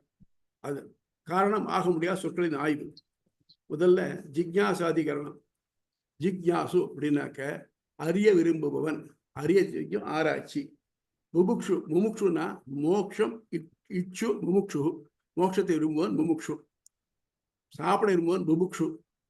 இன்னொன்னு ஸ்ரீ வைஷ்ணவத்துடைய நோக்கம். முதல்ல ஒரு ட்ரூ ஸ்ரீ வைஷ்ணவன் என்ன நோக்கம்னாக்க அவனுக்கு மோட்சம்தான் நோக்கம். அதை தவிர்த்து உலகியல் அல்ல. உலகியலுக்காக பண்ற எதுவும் அவனுக்கு ஒத்துமை கிடையாது. ஆனால் நம்ம கர்மவாசனால உலகத்துல பிறந்துட்டோம். இருக்கிற மட்டில் இந்த உலகத்துல நன்னா வாழ்ந்துட்டு போயிடணும். வையத்து வாழ்வாங்க வாழ்ந்துடணும். அப்புறம் வானூரின் தெய்வத்துக்கு வைக்க முடியும் நம்ம. அப்போ வாழறதுக்கு என்ன பண்ணணும்னாக்க அது தேக யாத்திரைன்னு பேரு. நம்ம பிறக்க செய்ய கர்மானால பிறந்தோம். எவ்வளோ கர்மா சேர்த்து வச்சிருக்கோம், சஞ்சித்த கர்மான்னு பேர் இருக்கு. இங்கே இந்த பிராரப்த கர்மா இப்போ இந்த பிறவியில் அனுபவிக்கிறதுக்காக நம்ம போட்டிருக்க கர்மா. இதை அனுபவிச்சாக்க, அதாவது அவனுக்கு இஎம்ஐ கட்டுறோம் நம்ம, அந்த மாதிரி இதை கட்டிட்டோம்னாக்க இதோட முடிச்சுக்கணும், திருப்பி கடன் வாங்காமல் இருக்கணும். ஆனால் இங்கேயே நம்ம செய்ய சில பாவங்கள் செஞ்சுக்கிறோம், அது ஆகாமிய கர்மா சேர்த்துக்கிறோம், இதுக்கு திருப்பி கணக்கு போய் சேர்றது. அப்படிலாம் இல்லாமல் இருக்கிற மட்டில் அந்த கர்மாவை கழிச்சுட்டு நம்ம அவனை போய் சேர்றதை பார்க்கணும். அப்படிங்கிறது தான் ஒரு வைஷ்ணவனுடைய கோல். அந்த கோலை வச்சு தான் இந்த புக்கு பூரா முன்னேறது. அதனால அந்த பாயிண்ட் ஆஃப் வியூ வச்சு நம்ம பார்க்கணும். நம்ம இதுக்கு உபயோகப்படுமானாக்க படாது. ஜிக்ஞாசாதிகரணம், ஆய்வுக்களம். பிரம்மசூத்திரத்தின் முதல் களம் ஜிக்ஞாசாதிகரணம் அல்லது ஆய்வுக்களம் எனப்படும். இதில் ஒரே சூத்திரம் மட்டும் அடங்கி உள்ளது. களம் சொல்றச்சே ஒரே சப்ஜெக்டை பத்தி வரக்கூடிய பல சூத்திரங்கள் தொகுப்பு. ஒரே சப்ஜெக்டை வெவ்வேறு ஆங்கிள் பார்த்து அது இதுதான் டிசைன் பண்றது, அதெல்லாம் களம். அந்த களமா அவர் தான் எம்பெருமான் தான் பிரிச்சிருக்கார். அது வச்சு போடுறோம். முதல் சூத்திரம் ஒரே களம். இதில் பிரம்மத்தை பற்றிய ஆய்வு எப்பொழுது ஏன் செய்யப்பட வேண்டும் என்று விளக்கப்படுகிறது. எப்பொழுது இந்த தகுதியை விதிக்கும் கருத்தில் சங்கரரும் ராமானுஜரும் மாறுபடுகின்றனர். அதனால் இந்த சூத்திரத்துக்கு மட்டும் மிக விரிவான வாத பிரதிவாதங்கள் வைக்கப்பட்டுள்ளன. இந்த சூத்திரத்தின் பாஷ்யத்தை பொருளை அறிவதால் மட்டுமே அத்வைத விசிஷ்டாத்வைத கருத்துக்கள் நன்கு அறிந்து கொள்ள முடியும். இந்த ஒரு சூத்திரத்துக்கு மட்டும் எம்பெருமானாருடைய பாஷ்யம், அதுக்கு தமிழாக்கம், அப்புறம் எம்பெருமானுடைய பாஷ்யத்துக்கு ஒரு விளக்கம் போட்டிருக்கார் சுத பிரகாசிகா பட்டர் அப்படிங்கிறவர், அவருடைய சம்ஸ்கிருதம், அது தமிழ் விளக்கம். இந்த ஒரு சூத்திரம் மட்டும் போட்டிருக்கார். மொத்தம் 802 பக்கம் வருது ஒரு சூத்திரம் மட்டும். அவ்வளவு நீட்டா இருக்கு. ஏன்னா இது நம்ம படிக்கிறது இது எல்கேஜி பாடம் தானே, அதனால இது சின்னதா இருக்கு. அவ்வளவு விரிக்க முடியும். அதை பார்த்தீங்கன்னாக்க உங்களுக்கு சந்தேகங்கள் எதுவுமே இருக்கிறதுக்கு வாய்ப்பு இல்லை. அது மாதிரி போயிடும். ஏன்னா ஒரு இன்ட்ரோடக்ஷனா இது பாருங்க. யாராவது ஒருத்தர் இதை எல்லாத்தையும் படிச்சுட்டு இதில் மேலே இன்ட்ரெஸ்ட் போட்டு சம்ஸ்கிருதத்தை வச்சுக்கிட்டு அந்த பிரம்மசூத்திரத்தை மேலே படிக்க ஆரம்பிச்சாடுனாக்க அதுதான் நீங்கள் எனக்கு பண்ணக்கூடிய பெரிய கைமாறு. அடுத்தது முதல் சூத்திரத்தின் மொழிபெயர்ப்பு. ஓம் அதாதோ பிரம்ம ஜிக்ஞாசா. அத ரெண்டாவது தா, அத பிரம்ம ஜிக்ஞாசா. அத பிறகு, எதன் பிறகு? வேதத்தை முறைப்படி அத்தியனம் செய்த பிறகு, அதன் கர்மகாண்ட பகுதியில் ஆய்வு செய்த பிறகு, அதனால் அதில் கூறப்பட்ட வேள்விகளை செய்து அடையும் பலன்கள் அற்பம், நிலையற்றவை என்று அறிந்ததனால் பிரம்ம ஜிக்ஞாசா நிலையற்ற எல்லையற்ற ஆனந்தம் பெறும் விருப்பத்தால் பிரம்மத்தை பற்றி ஆய்வு செய்யப்படுகிறது. இப்போ ஒருத்தருக்கு 7 வயசுல உபநயனம் பண்ணணும். அவனை ஆடி மாதம் பௌர்ணமியை ஒட்டி அவனை குருகுலத்துக்கு அனுப்புவான். ஆடியிலேருந்து மார்கழி மாதம் எண்டு கிட்டத்தட்ட 5.5 மாதம் இல்லை 6 மாதம் மட்டும் படிப்பான். அது வேத அத்தியன காலம். அப்புறம் அனத்தியன காலம். அப்போ வேதம் சொல்ல மாட்டார். வேதம் சொல்றதுன்னா என்னன்னாக்க வாத்தியார் 300 சொல்லணும், பிள்ளை திருப்பி திருப்பி சொல்லுவான், 2 தரம் சொல்லுவான், சொல்லி படிச்சுட்டு இருப்பான். இப்படி வேதத்தோட பகுதியாக எல்லாத்தையும் படிப்பான். இது படித்து முடிக்கிறது 12 வருஷம் ஆகும். மீதி 6 மாதம் இருக்கே, தையிலேருந்து ஆரம்பிச்சு ஆடி வர மாதத்துல என்ன பண்ணுவான்னாக்க அப்போ எல்லாத்துலேயும் இந்த ஃபங்க்ஷன்கள் நடக்கும். அப்போ அந்த வாத்தியார் போவார் இல்லையா, அவர் கூட கூட்டின்னு போவார். அதெல்லாம் பண்ணுறதுன்னு தெரிஞ்சுக்குவான். அது நடைமுறைகள்லாம் தெரிஞ்சுக்குவான். இதில் நூலை அத்தியனம் பண்ணுறது மட்டும் தெரிஞ்சுக்குவான். அப்போ அவர் கூட போகிறச்ச ப்ராக்டிஸை தெரிஞ்சுக்குவான். ஆக மொத்தம் அவனுடைய இதானது முழுமையாகும். எப்படின்னாக்க 12 வருஷம் அத்தியனம் பண்ணினான்னாக்க இந்த வேதத்தோட சொற்கள் எல்லாம் மனசில் வந்துடும். பத்ரம் கரணேவிகி சுனியாம தேவான்னு ஆரம்பிச்சானாக்க அதுலேருந்து ஆரம்பித்து கடைசி மட்டும் எல்லாம் முதல்ல வந்துடும். அப்புறம் என்னென்ன பண்ணணும், எப்படி பண்ணணும், அவர் எப்படி நடக்கிறார், அந்த மாதிரி நம்ம நடக்கணும். முன்னோர் மொழிந்த முறை தப்பா அவங்களுக்கு எடுங்க, நம்ம அதே மாதிரி அதே மாதிரி நடக்கணும். அதெல்லாம் பண்ணுவான். அது 2 நடக்கிறது. ஆக மொத்தம் வேதத்தினால ஒருத்தனுக்கு முழுமையான அறிவு போதிக்கப்படுறது. இப்போ அத நான் பிறகுன்னு சொன்ன என்ன அர்த்தம், முன்னால் ஏதோ நடந்திருக்குன்னு அர்த்தம். முன்னால் என்ன நடந்தது, வேதம் படிக்க போனான், வேதம் படிச்சுட்டு வந்தான். 12 வருஷம் முடிஞ்சு போட்டேன். வாத்தியார் என்னன்னாக்கா, அப்பா இதெல்லாம் முடிச்சுட்டேன், நீ இப்போ ஒரு நல்ல குலத்தில் பிறந்த கன்னிகை கல்யாணம் பண்ணிக்கோ. கல்யாணம் பண்ணிட்டு நீ இப்போ படிச்சுட்ட திருப்பி திருப்பி யோஜனை பண்ணி உனக்கு எது நல்லதோ அதை தேடிக்கோ அப்படி ஆசீர்வாதம் பண்ணி அனுப்புகிறார். அவன் என்ன பண்ணுறான், வந்து உடனே இந்த யோஜனை பண்ணுறான். என்ன பண்ணணும்னாக்க இதை உள்ள பிரம்மச்சாரியாக இருந்துட்டோம். ஒரு கட்டுப்பாடு அவனுக்கு இருந்தது. இப்போ கிரஸ்தனா வந்தான்னாக்க இந்த உலகத்தை அனுபவிக்க வேண்டியது அனுபவிக்க போகிறான். அப்போ என்ன ஆகும், கிரஸ்தனானாக்க அது வேணும் இது வேணும் இது வேணும்னு தோணும். இதெல்லாத்தையும் எப்படி அடையிறது, ஒன்றும் யாகம் பண்ணி அடையணும், இல்லை யாகம் பண்ணி வச்சு அடையணும். அப்போ ஆக மொத்தம் 2வது பகுதியான கர்மகாண்டம் அப்போ தான் ஹெல்ப் பண்ணுறது உனக்கு. இதுக்கு இந்த யாகத்தை பண்ணு, இதுக்கு இந்த யாகத்தை பண்ணு, அதுக்கு இந்த யாகத்தை பண்ணுன்னு அதெல்லாம் பண்ணி அதனால பலன்கள் அடைகிறான். பலன்கள் அடைஞ்சா என்ன ஆச்சு, ரைட் இந்த பலன் அடைஞ்சிட்டேனே இதனால் எனக்கு திருப்தி ஏற்பட்டுருத்தான்னாக்க இல்லை. எந்த ஒரு பலன் அடைஞ்சாலும் அந்த பலன் அடைஞ்சதுக்கு அப்புறம் அதில் அது உப்பு சிப்பெல்லாம் போயிடும். இதான் சொல்லுவாங்க, hope in Joy is better than hope enjoyed. Hope in Joy is better than hope enjoyed. அது கிடைக்க போகுது நினைக்கிற அந்த இன்பம் இருக்கே, அது அது கிடைச்சதுக்கு அப்புறம் பார்த்தீங்கன்னா அது ஒன்றும் பிரயோஜனம்லாம் போயிடும். அது இல்லாமல் உப்பு சிப்பெல்லாம் போயிடும். அந்த மாதிரி அதை பார்த்த உடனே இது பிரயோஜனம்லாம் போயிடுது. இப்போ என்ன பண்ணுறது, எதை அடைஞ்சா நான் அதுக்கு மேலே ஒன்றும் அடையணும்னு எதிர்பார்க்க மாட்டேனோ அது அடையணுமே அப்படிங்கிறது யோஜனை பண்ணுறான். அப்போ என்ன பண்ணுறான்னா, இது மட்டும் முதல்ல எத்திக்ஸ் பூரா படிச்சுட்டான். இது எல்லாருக்கும் காமன். அப்புறம் பிரம்மச்சாரி கிரகஸ்தனானா தனக்கு இது வேணும் அது வேணும்னாக்க நினைக்கிறான். அதுக்கு மட்டும் தான் மீமாம்சா பகுதி இந்த ரிச்சுவல்ஸ் பகுதி உதவுறது. அடைஞ்சா திருப்தி இல்லை, இதுக்கப்புறம் என்ன பண்ணுறது அப்படின்னாக்க நிலையான இன்பம் வரணும்னாக்க அடுத்த பகுதி இருக்க உபனிஷத்து அதுக்கு போகணும். அதனால அது என்ன சொல்றது, பிரம்மத்தை பற்றி சொல்றது. ஆக மொத்தம் பிரம்மத்தை பற்றின ஜிக்ஞாசான ஞானத்தினுடைய ஆய்வு, அதனுடைய அதை பற்றின அறிவு ஆராய்ச்சி. பிரம்ம ஜிக்ஞாசா நிலையான எல்லையற்ற ஆனந்தம் பெறும் விருப்பத்தால் பிரம்மத்தை பற்றி ஆய்வு செய்யப்படுகிறது. ஸ்ரீ ராமானுஜர் காணும் பொருள். சங்கரர் இதற்கு வேதத்தை அத்தியனம் செய்த பிறகு அதனால் கிடைத்த அறிவின் பயனாக பிரம்மத்தை ஆய்வு செய்ய வேண்டும் என்று சொல்கிறார். சங்கரரை பொறுத்த மட்டும் நான் முன்னாடி சொன்னேன் இல்லையா, அவருக்கு வேதம் வெவ்வேறையா பார்த்தா தப்பு, எல்லாம் ஒண்ணுன்னு. இப்போ கர்மகாண்டத்துல என்ன சொல்றது, இந்த கர்மாக்களை பண்ணு, இந்த யாகங்களை பண்ணுன்னு சொல்றது. அப்படி பண்றச்சே என்ன ஆகுதுனாக்க எல்லாம் வெவ்வேறையா தெரியுது. ஒவ்வொரு யாகத்துக்கும் அவருடைய யாக குண்டத்தினுடைய ஷேப் வேற, அதில் உபயோகப்படுத்தக்கூடிய பொருள்கள் வேற, சொல்லப்படக்கூடிய சொற்கள் வேற, செய்யக்கூடிய கர்மாக்கள் ரித்துகள் அவா வேற. இப்போ அவன் சொல்றது ஒண்ணுதான் இருக்கு பிரம்மங்க சொல்றச்சு. இப்படி வெவ்வேறையா காமிச்சாக்க என்ன ஆகும், வில் கெட் கன்ஃபியூஸ்டு. அதனால வாத்தியார்ட்ட வேதத்தை படிச்சு முடிச்சு வந்த உடனேயே ஸ்ட்ரெயிட்டாவே பிரம்மத்தை ஆராய போயிடலாம். அப்படிங்கிறது சங்கருடைய கருத்து. ஏன்னாக்க இதை படிக்கச்சே இதெல்லாம் பிரயோஜனம் தெரிஞ்சு போயிடும், அதனால பிரம்மத்தை ஆராய்ஞ்சிடலாம் அப்படிங்கிறார்.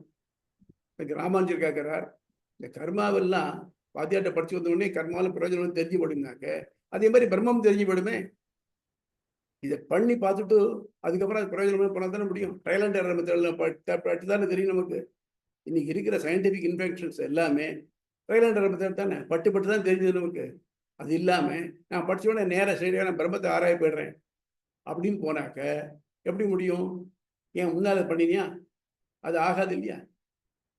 அது தெரிஞ்சால் தானே பின்னால் போக முடியும். அப்படி பண்ணிருக்கலாமே தோணும். பெனாஷாட்ட போய் ஒருத்தன் கேட்டானா, mister Shah, am I to get married or to live as a bachelor? Either way அப்படின்னா. When I want a specific answer, why do you give a hazy answer? சொன்னா, don't worry, whatever you do, you will feel for it afterwards. அந்த மாதிரி தான். அதனால நமக்கு எதுனாலும் இதை முதல்ல அனுபவிச்சுட்டு அப்புறம் போனால் தான் இதில் ஒன்றும் இல்லைன்னு தெரியும். நான் உன்னை பற்றி அனுபவிக்காமலேயே அது தப்பு சொல்லிட்டு எப்படி சொல்ல முடியும்னா, அதனால முதல்ல பிரம்மத்தை பற்றி ஆராய்ச்சி பண்றச்ச மீமாம்சத்தை பற்றி தெரிஞ்சு, மீமாம்சம் வந்து ரிச்சுவல்ஸை பற்றி தெரிஞ்சுக்கிட்டு அது பிரயோஜனம் இல்லை, அதுக்கப்புறம் இது வேணும்னு போறச்சா இது பிரயோகமா இருக்கும். சங்கரர் இதற்கு வேதத்தை அத்தியனம் செய்த பிறகு அதனால் கிடைத்த அறிவின் பயனாக பிரம்மத்தை ஆய்வு செய்ய வேண்டும் என்று கொள்கிறார். கர்மம் செயல் பற்றிய ஞானம் வேதத்தை அனுசரித்து செல்கிறபடியால் பிரம்ம விசாரம் செய்ய வேண்டும் என்பதில்லை. அதனால அதை அவாய்ட் பண்ண கர்மாவை கம்ப்ளீட்டா ஸ்ட்ரெயிட்டாவே வேத விசாரத்துக்கு போயிடலாம். சங்கரர் இவ்வாறு கருத காரணம், பிரம்மம் ஒன்றே உண்மை, மாறாக பல பண்டங்கள் உள்ளதாக அறிவது மாயை, அவித்யை. பூர்வமீமாம்சை என்னும் சடங்கியலில் கர்மகாண்டத்தில் வேள்வி, அதற்குரிய மந்திரங்கள், அதன் செயல்முறை, அதற்கேற்ற காலம், இதில் பயன்படுத்த வேண்டிய பண்டங்கள் போன்று எல்லாவற்றையும் தனித்தனியாக அறிந்திடுவதால் அது பல்பொருள் காட்சியாய் அஜ்ஞானத்தை துணை செல்கிறது. பல்பொருள் காட்சிங்கிறது அஜ்ஞானம், அதான் அவித்யை. அதை விளக்கணும். அப்போ இருக்குச்சே, ஓ இது இப்படி அது அப்படி அது அப்படின்னு இருந்துச்சே பல்பொருள் காட்சி, அதில் நீ மேலே மேலே இன்டியூஸ் பண்ணனாக்க உனக்கு ஏகம்ங்கிற ஞானம் எப்படி வரும்? ஆனால் அது தேவையில்லை. ஆகவே அது பிரம்மத்தை பற்றி ஆய்வுக்கு தடை என்பதால் அது பூர்வமீமாம்சை சடங்கியல் தவிர்க்கப்பட வேண்டும். மேலும் வேதத்தை அத்தியனம் கொள்கை செய்கையிலேயே அதன் பொருள் ஓரளவு புரிந்து விடுவதால் கர்மகாண்ட பகுதியின் செயல்களும் பலன்களும் விளங்கிவிடும். பழகிச்சே தெரிஞ்சுவிடுமே, அப்புறம் அது திருப்பி ஆராய்ச்சி பண்ணணும் வேண்டாமே, விளங்கிவிடும். ஆகவே அது தேவையற்றது என்பதால் ஞானகாண்டத்தின் ஆய்வு நேரடியாக செய்யப்படலாம் என்பது அவர் கருத்து. புரியுறதா? இல்லதா டவுட் உண்டா யாருக்காவது? அடியன் சுவாமி ஒரு டவுட் இருக்கு. இப்போ இவர் வந்து வேதம் அப்படிங்கிற ஒரு பயன்படுத்துறோம் இல்லையா? கர்மம் பற்றிய ஞானம் வேதத்தை அனுசரித்து சொல்கிறபடியால் அப்படின்னு சொல்றோம். இந்த வேதம் அப்படிங்கறத நம்ம எப்படி டிஃபைன் பண்ணிக்கிறோம்? அல்லது சொல்லுங்க சொல்லுங்க சொல்லுங்க. இந்த வேதம்ங்கிறது வந்து ராமானுஜர் சொல்றது இல்லையா, உடையவர் சொல்ற ஐடியா. சரி, அப்படிதானே? ஏன்னா அவர் தான் இத சங்கரருடைய கருத்தாக உடையவர் சொல்றாரு இல்லையா இது? ஆமா ஆமா. திஸ் இஸ் ஹவ் சங்கரர் செட் அப்படின்னு உடையவர் சொல்றது. ஆமா. அப்படி சொல்லும்போது கர்மம் பற்றிய ஞானம் வேதத்தை அனுசரித்து சொல்கிறபடியால் அப்படின்னு அவர் ஒரு வார்த்தையை சொல்றாரு. அப்ப இந்த வேதம் எதை ரெஃபர் பண்றாரு? வேதம் ரெஃபர் பண்ணனாக்க வெவ்வேறு பொருள் இருக்குங்கிற எண்ணத்தை முதல்ல வண்டிக்கணும். ஒரு யாகம் பண்ணணும்னாக்க அதுக்கு என்னெல்லாம் வேணும், தனித்தனி இது வேணும் அது வேணும் அது வேணும் சொல்றோம் இல்லையா? வெவ்வேறு பொருள் இருக்கு அப்படிங்கிற முதல்ல ஒத்துண்டாகணும். ஒத்துண்டா தானே பண்ண முடியும். அது மட்டும் இல்லாம யாகத்துக்கு வெவ்வேறு வெரைட்டி இருக்கு. ஜோதிஷ்டோமேன சொர்க்காமம் யஜேத, ஊதிகாம வாயவியன் யஜேத அப்படின்னு வருது. ஜோதிஷ்டம் சொர்க்கம் போறவன் ஜோதிஷ்டம்ங்கிற யாகத்தால பண்ணட்டும், செல்வம் வேண்டுபவன் வாயவிங்கிற யாகத்தை பண்ணட்டும். இப்போ வெவ்வேறு தானே இது ரெண்டும் ஒன்றும் இல்லையே. இந்த மாதிரி வெவ்வேறையா காட்டுறதே வெவ்வேறையா காட்டுறச்சே இதெல்லாம் வெவ்வேறு தெரிஞ்சுக்கணும். அப்போ வெவ்வேறு தெரிஞ்சுட்டே போச்சுனாக்க அப்போ ஒண்ணுங்கிற எண்ணம் வர்றதுக்கு கஷ்டமா இருக்கும். அதுக்காக அது வேண்டாங்கிறார். அப்ப இந்த பேதம்ங்கிறது எல்லாமே அவர் சொல்றது லௌகீகமாக கேட்கக்கூடியவற்றை தான் இந்த இடத்துல சங்கரர் வேணாம்னு சொல்றாரா? ஆமா ஆமா. நம்ம லௌகீகமா நம்ம எல்லாருமே என்ன சொல்றோம்னாக்க நீங்க சொல்லக்கூடிய இப்ப நம்ம சிம்பிள் திங் மோட்சம் போகணும்னு சொல்றோம். எதுக்காக சொல்றோம்? நம்ம இந்த லௌகீகமா இருக்கிறது வேண்டாம்ங்கிறது தானே போட்டுறோம். நம்ம இந்த லௌகீகத்தை தெரிஞ்சா தான் வேண்டாம்னு தோணும் நமக்கு. அப்போ லௌகீகத்துல வராதே கர்மகாண்டம் நம்ம சொல்லு. கர்மகாண்டம் உலகியல் விஷயங்களை நம்ம அத அத அதுக்காகத்தான் நம்ம கர்மகாண்டத்தை ஃபாலோ பண்றோமா? ஆமா, சந்தேகமே இல்லாம ஓ, கர்மகாண்டத்தை உலகியல் விஷயத்தை தான் ஃபாலோ பண்றோம் நம்ம. நீங்க அப்படின்னா ரொம்ப கரெக்டா இருக்கிற மாதிரி இருக்கு அவர் சொல்றது. உலகியல் அதை தாண்டி தானே நம்ம பிரம்ம ஞானத்தை அடையணும். அப்ப உலகியல் விஷயம் தான் அதுல சொல்லப்படும்னா அதை ஸ்கிப் பண்ணிடலாங்கிறாரு. அது ரொம்ப கரெக்டா இருக்கு. ஆமா, உலகியல் ஸ்கிப் பண்ணிடலாம். உலகியல் விஷயம் தெரியும், ஸ்கிப் பண்ணிடலாம். அப்படின்னாக்க இப்ப என்ன ஆகும்னாக்க ரொம்ப சிம்பிள் திங் சொல்றீங்க. இந்த நமக்கு 4 ஆசிரமம் இருக்கு. பிரம்மச்சரியம், கிரகஸ்தம், வானப்பிரஸ்தம், சந்நியாசம்னு. பிரம்மச்சரியா இருக்கிறவனுக்கு கூழல் போடுறச்சே அவன் அம்மி மேல ஏற்றி வச்சுக்கிட்டு சொல்லுவா, இப்படி பண்றியா, பாடம் பாடம் பாடம் பதில் சொல்லுவாங்க. அவனுக்கு இந்த ரெஸ்ட்ரிக்ஷன்ஸ் எல்லாம் இருக்கு. அவன் குருகுலத்துக்கு போய் அங்கே கஷ்டப்பட்டு எல்லாத்தையும் கற்றுக்கணும். ஸோ அவனுக்கு முதல்ல எல்லாத்தையும் ஏற்றுக்கக்கூடிய தன்மை அவனுக்கு கொடுக்குறான். அவன் கீழே படுக்கணும், இப்படிலாம் அவன் சிரமம் இருக்கு. இதை வாங்கிட்டானாக்க பின்னால் அவனுக்கு மற்றெல்லாம் அனுபவிக்கச்சே ரொம்ப சந்தோஷமா இருக்கும். அதுக்கு அடுத்தது கிரகஸ்தான். கிரகஸ்தனா போயிட்டான்னாக்க இதுக்கு பிரம்மச்சாரிக்கு நேர்மார், அதெல்லாம் அனுபவிக்கலாம். அவன் சந்தனம் பூசிக்கலாம், பூ வச்சுக்கலாம், மெத்தியால படுக்கலாம், இதெல்லாம் இருக்கு. அப்புறம் அதுக்கு அடுத்தபடி அதில் இருந்துட்டான், மனைவி கூட இருந்து குடும்பம் நடத்திட்டான். குடும்பம் நடத்தி முடிச்சதுக்கு அப்புறம் முழுக்க திருப்தி கிடைச்சதா, பிரம்மச்சாரியா இருக்குச்சே நான் கஷ்டப்பட்டேன், இப்போ நான் சௌகரியப்படுறேன், எனக்கு ஐ என்ஜாய் திஸ் அப்படின்னு தோன்றது. இந்த என்ஜாய்மெண்ட்டு கம்ப்ளீட்டாக through out is life, married life இருக்கா. அதுக்கப்புறம் என்ன பண்ணுறான், இல்லை இல்லை இதுவும் திருப்படுறது, வேற என்ன பண்ணுறது, இதை விட்டு I should need something else அப்படின்னு போகிறான். அதுக்கு முன்னால் பக்குவப்படுத்திய ஒரு நிலை, இதுதான் வானப்பிரஸ்தம்ங்கிறது. அதுக்காக தன் நாட்டில் இருந்து இவ்வளோ சில எல்லாம் அனுபவிச்சதை விட்டுவிட்டு காட்டில் போய் கிடைச்சதை சாப்பிட்டுக்கிண்டு இந்த மனைவியும் கூட்டின்னு போகிறான். சாமி போய் இருந்துட்டு அது பண்ணுறான். அடுத்தது அப்புறம் அதையும் விட்டுவிட்டு எனக்கு எதுவுமே வேண்டாம், பிரம்மந்தான் வேணும் அப்படின்னு வானப்பிரஸ்தம் போகிறான். இந்த 4 ஸ்டேஜஸும் அப்படி தான் வந்திருக்கு. இது ஃபாலோ பண்ணுறோம் இல்லையா? சன்னியாசம் வானப்பிரஸ்தத்துக்கு அப்புறம். ஆமா, வானப்பிரஸ்தத்துக்கு அப்புறம் அடியன் வானப்பிரஸ்தம். வானப்பிரஸ்தத்துல இருந்து சன்னியாசத்துக்கு போகும்போது பிரம்மம் தவிர ஒண்ணும் வேண்டாம் அவருக்கு, வேற ஒன்றும் வேண்டாம். இப்ப என்னாச்சுனாக்க என் நாட்டுல இருந்ததுனால இதோ சாப்பிட்டுருக்கோம், சாப்பாடெல்லாம் வேண்டிருக்கு. ஆனா வானப்பிரஸ்தத்தை காய்கறி கிழங்குகளை சாப்பிட்டுக்கிண்டு இந்த மாதிரியான படுக்கை வசதிகள் வகைராகள் இதெல்லாம் அனுபவங்கள் இல்லாம காட்டுல என்ன கிடைக்குதோ அதை சாப்பிட்டு சொல்றா இல்லையா? அந்த மாதிரி அது பழகிக்கிறான். அப்புறம் அதுவும் வேண்டாம், இனிமே வெயிட்டிங் ஃபார் மை டே அப்படிங்கிறது சன்னியாசம். புரியுதா? உபனிஷத்துல ஒரு வாக்கியம் உண்டு, கிருதகிருத்தியா பிரதீக்ஷந்தே மிருத்யும் பிரியவாதினம்னு. செய்ய வேண்டிய கடமைகளை ஒழுங்காக செய்து முடித்தவர்கள் எப்படா நம்ம தேடி எமன் வரப்போறான், மிருத்திய போற போறதுன்னு ரொம்ப ஆவலா காத்துட்டு இருக்கான்னு. அந்த மாதிரி நம்ம சன்னியாசம்.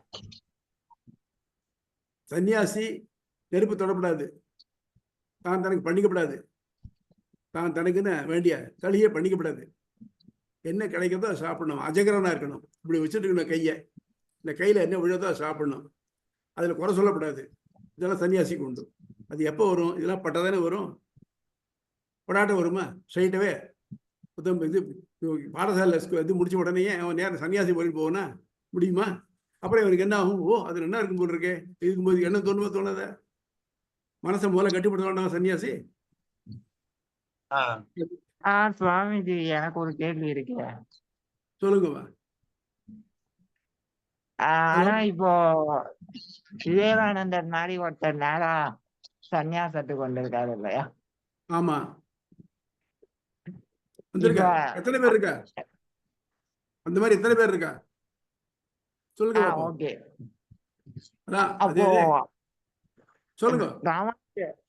அப்ப ராமானுஜர் சொல்றது அந்த மாதிரி சிலர் இல்லாம பொதுவா மற்றவங்க எல்லாரும் இந்த பெரும்பான்மையா இருக்கவங்களுக்கு இந்த வழி பொருத்தமா இல்லை. அதனால நாம இந்த ப்ரொசீஜரா பிரம்மச்சாரியம், கிரகஸ்தம், வானப்பிரஸ்தம் இப்படி போனாதான் அவங்களுக்கு கிடைக்கும் அப்படின்னு சொல்றாரு இல்லையா?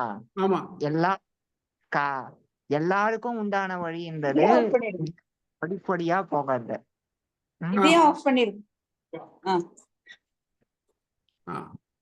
அதாவது இப்போ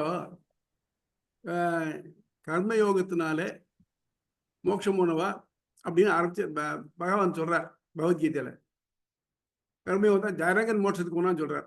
அடுத்த ஆள் சொன்னாரா? இல்லையே. யாரோ ஒரு ஜனகனுக்கு முடியும், இல்லை யாரோ ஒரு விவேகானந்தருக்கு முடியும், இல்லை யாரோ ஒருத்தருக்கு முடியும்.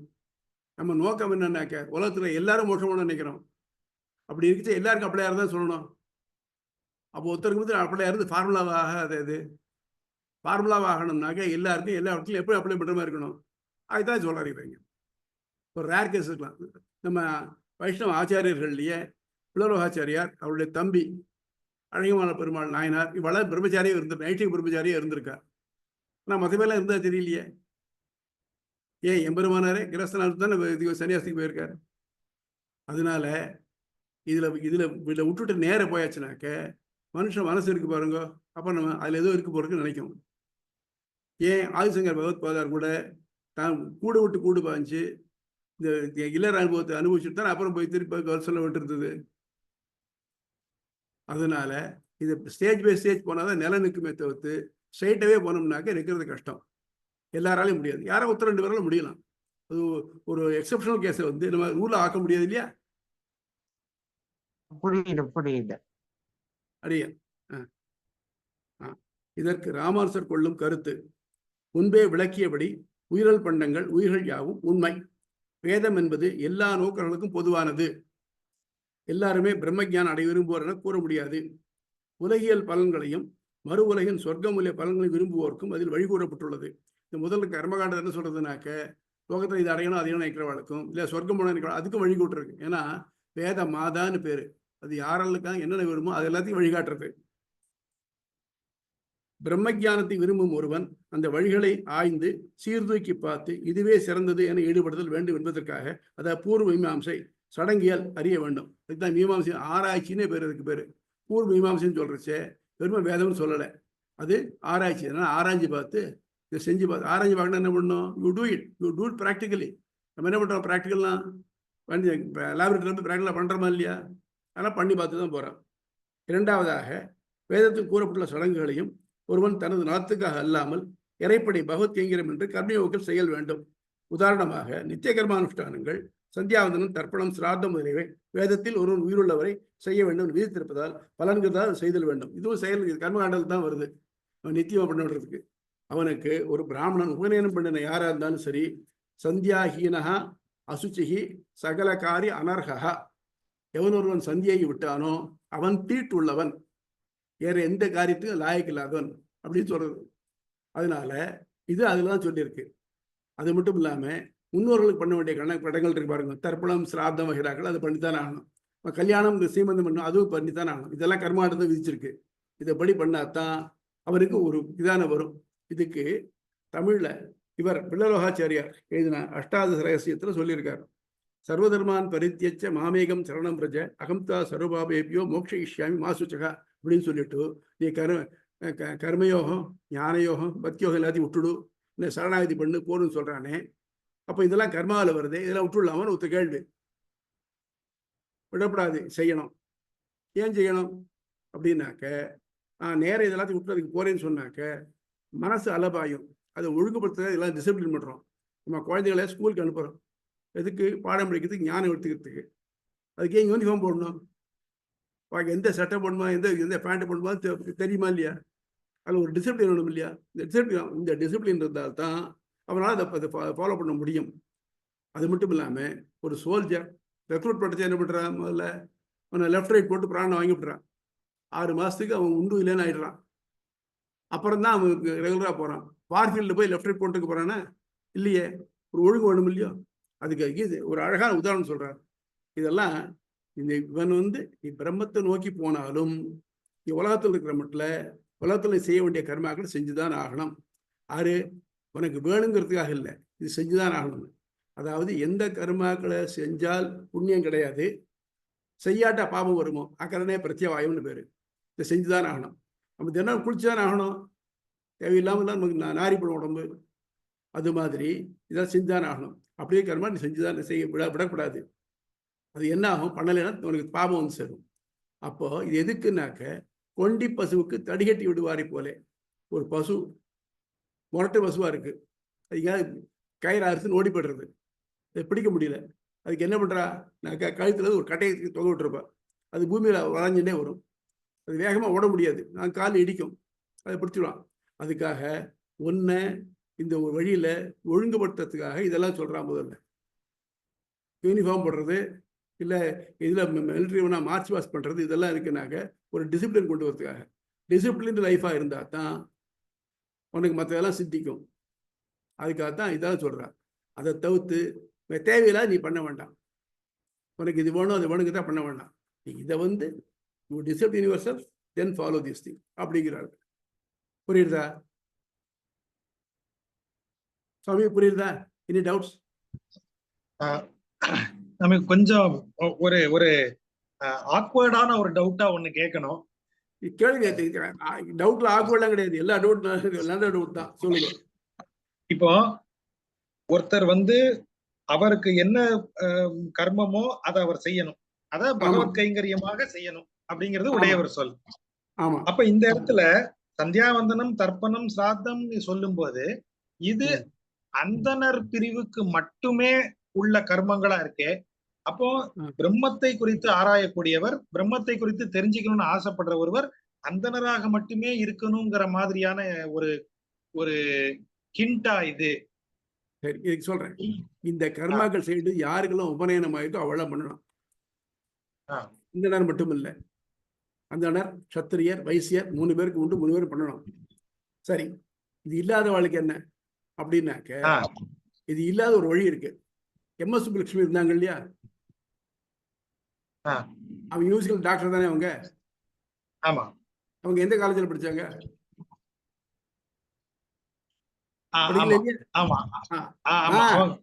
அந்த மாதிரி கேசஸ் இருக்கு. அதைத்தான் இதுல அபசூத்திராதிகரணம் படிக்க போறோம் நம்ம. அதுல இந்த கேள்வி கேட்கிற கேள்வி முன்னாலே கேட்டிருக்கா. ஓஹோ, அப்ப அவளுக்கு எல்லாம் கிடையாதா அப்படின்னு. அதுல எத்தனை குழந்தை கேள்வி தெரியுமா, அதெல்லாம் வருது. அப்ப சொல்றச்சே அவளுக்கு இந்த வழி கிடையாது. படிக்கிறதெல்லாம் பிரம்மசூத்திரத்துக்கு பண்றச்சே 32 வித்தியை சொல்லியிருக்கு. உபாசனம் பண்ணி பிரம்மத்தை அடையணும் மட்டும் 32 வித்தியை. இந்த 32 வித்தியை யாருக்கு உண்டுன்னா, யாருக்கு உபநயனமா இருக்கோ அவளுக்கு உண்டு. மற்ற பேருக்கு அப்படிங்கிறச்சே இது வேண்டாம், அவளுக்கு சரணாகதி ஒண்ணே போறோம். இதைத்தான் எம்பெருமானார் இன்சிஸ்ட் பண்ணார். இதெல்லாம் எழுதி ரொம்ப ஈஸியான மெத்தடா இருக்கே. ஆமா, ஈஸியஸ்ட் வே இதான். நீங்க அதுதான் சொல்றாரு அவர். என்ன பண்றேன்னாக்க, இந்த இதெல்லாத்தையும் விட்டுட்டு என்னால ஒன்றும் கம்ப்ளீட்டா, அதாவது அப்சல்யூட் ஃபெய்த் வச்சுட்டு உன்னை தோத்து வேற கதி கிடையாது 2 கையை தூக்கி இந்த சரணாகதி பண்ணினேனாக்க உனக்கு கிடைக்கும். அது மட்டும் இல்லை, இப்போ இன்னும் நீங்க சொன்னீங்களே, இது பிராமணன்னா ஐயா இவனா இருந்தானே, ஆனா இருந்தானா சரி பண்றான். அவத்து மாமி இருக்காளே, அவளுக்கு கிடையாதா? உபநயனம் ஆகலையே. அப்படிலாம் இல்லை. யார் ஒருத்தர் உபாசனை பண்றாளோ, அவளுக்கு யாரெல்லாம் ஹெல்ப் பண்றாளோ அவளுக்கும் மோட்சம் உண்டு. புரிஞ்சுதா? அளவந்தான்னு ஒரு பெரியவர் சொல்றாரு, பெருமாளே உங்களுடைய தயவுனால எனக்கு எதாவது கிடைக்கும், உங்களோட தயவு இல்லாம வேற யார் தயவுனாலையும் எனக்கு பிரம்மப்பட்டங்கிறதுனால வேண்டாம் எனக்கு. ஆனா யார் உன் பக்தரா இருக்காரோ அவள் வீட்டுல அது சாக்கடை புழாவும் இருக்கேன், பரவாயில்லை, அவளோட தொடர்புனால எனக்கு நல்லது கிடைக்கும். அதை விட்டுவிட்டு வேற வகையை நான் பண்ணாங்க அது எனக்கு வேண்டாம். அதனால நம்முடைய முயற்சி இல்லாம அவன் நம்ம காப்பாத்துங்கிற ஒரு டீப் ஃபெய்த்தோட அவனை மட்டும் நம்பி இருந்தான். அதான் சரணாகதி. சரணாகதி வேற குறைச்சே பெருமாள் சிவச்சிட்டு போறது சரணாகதி இல்லை. சரணாகதியோட டீப்னஸ் இதுல தெரியணும். இப்படி இருந்ததுனாக்க இங்க எதுவுமே பண்ண வேணா கிடைக்கும்.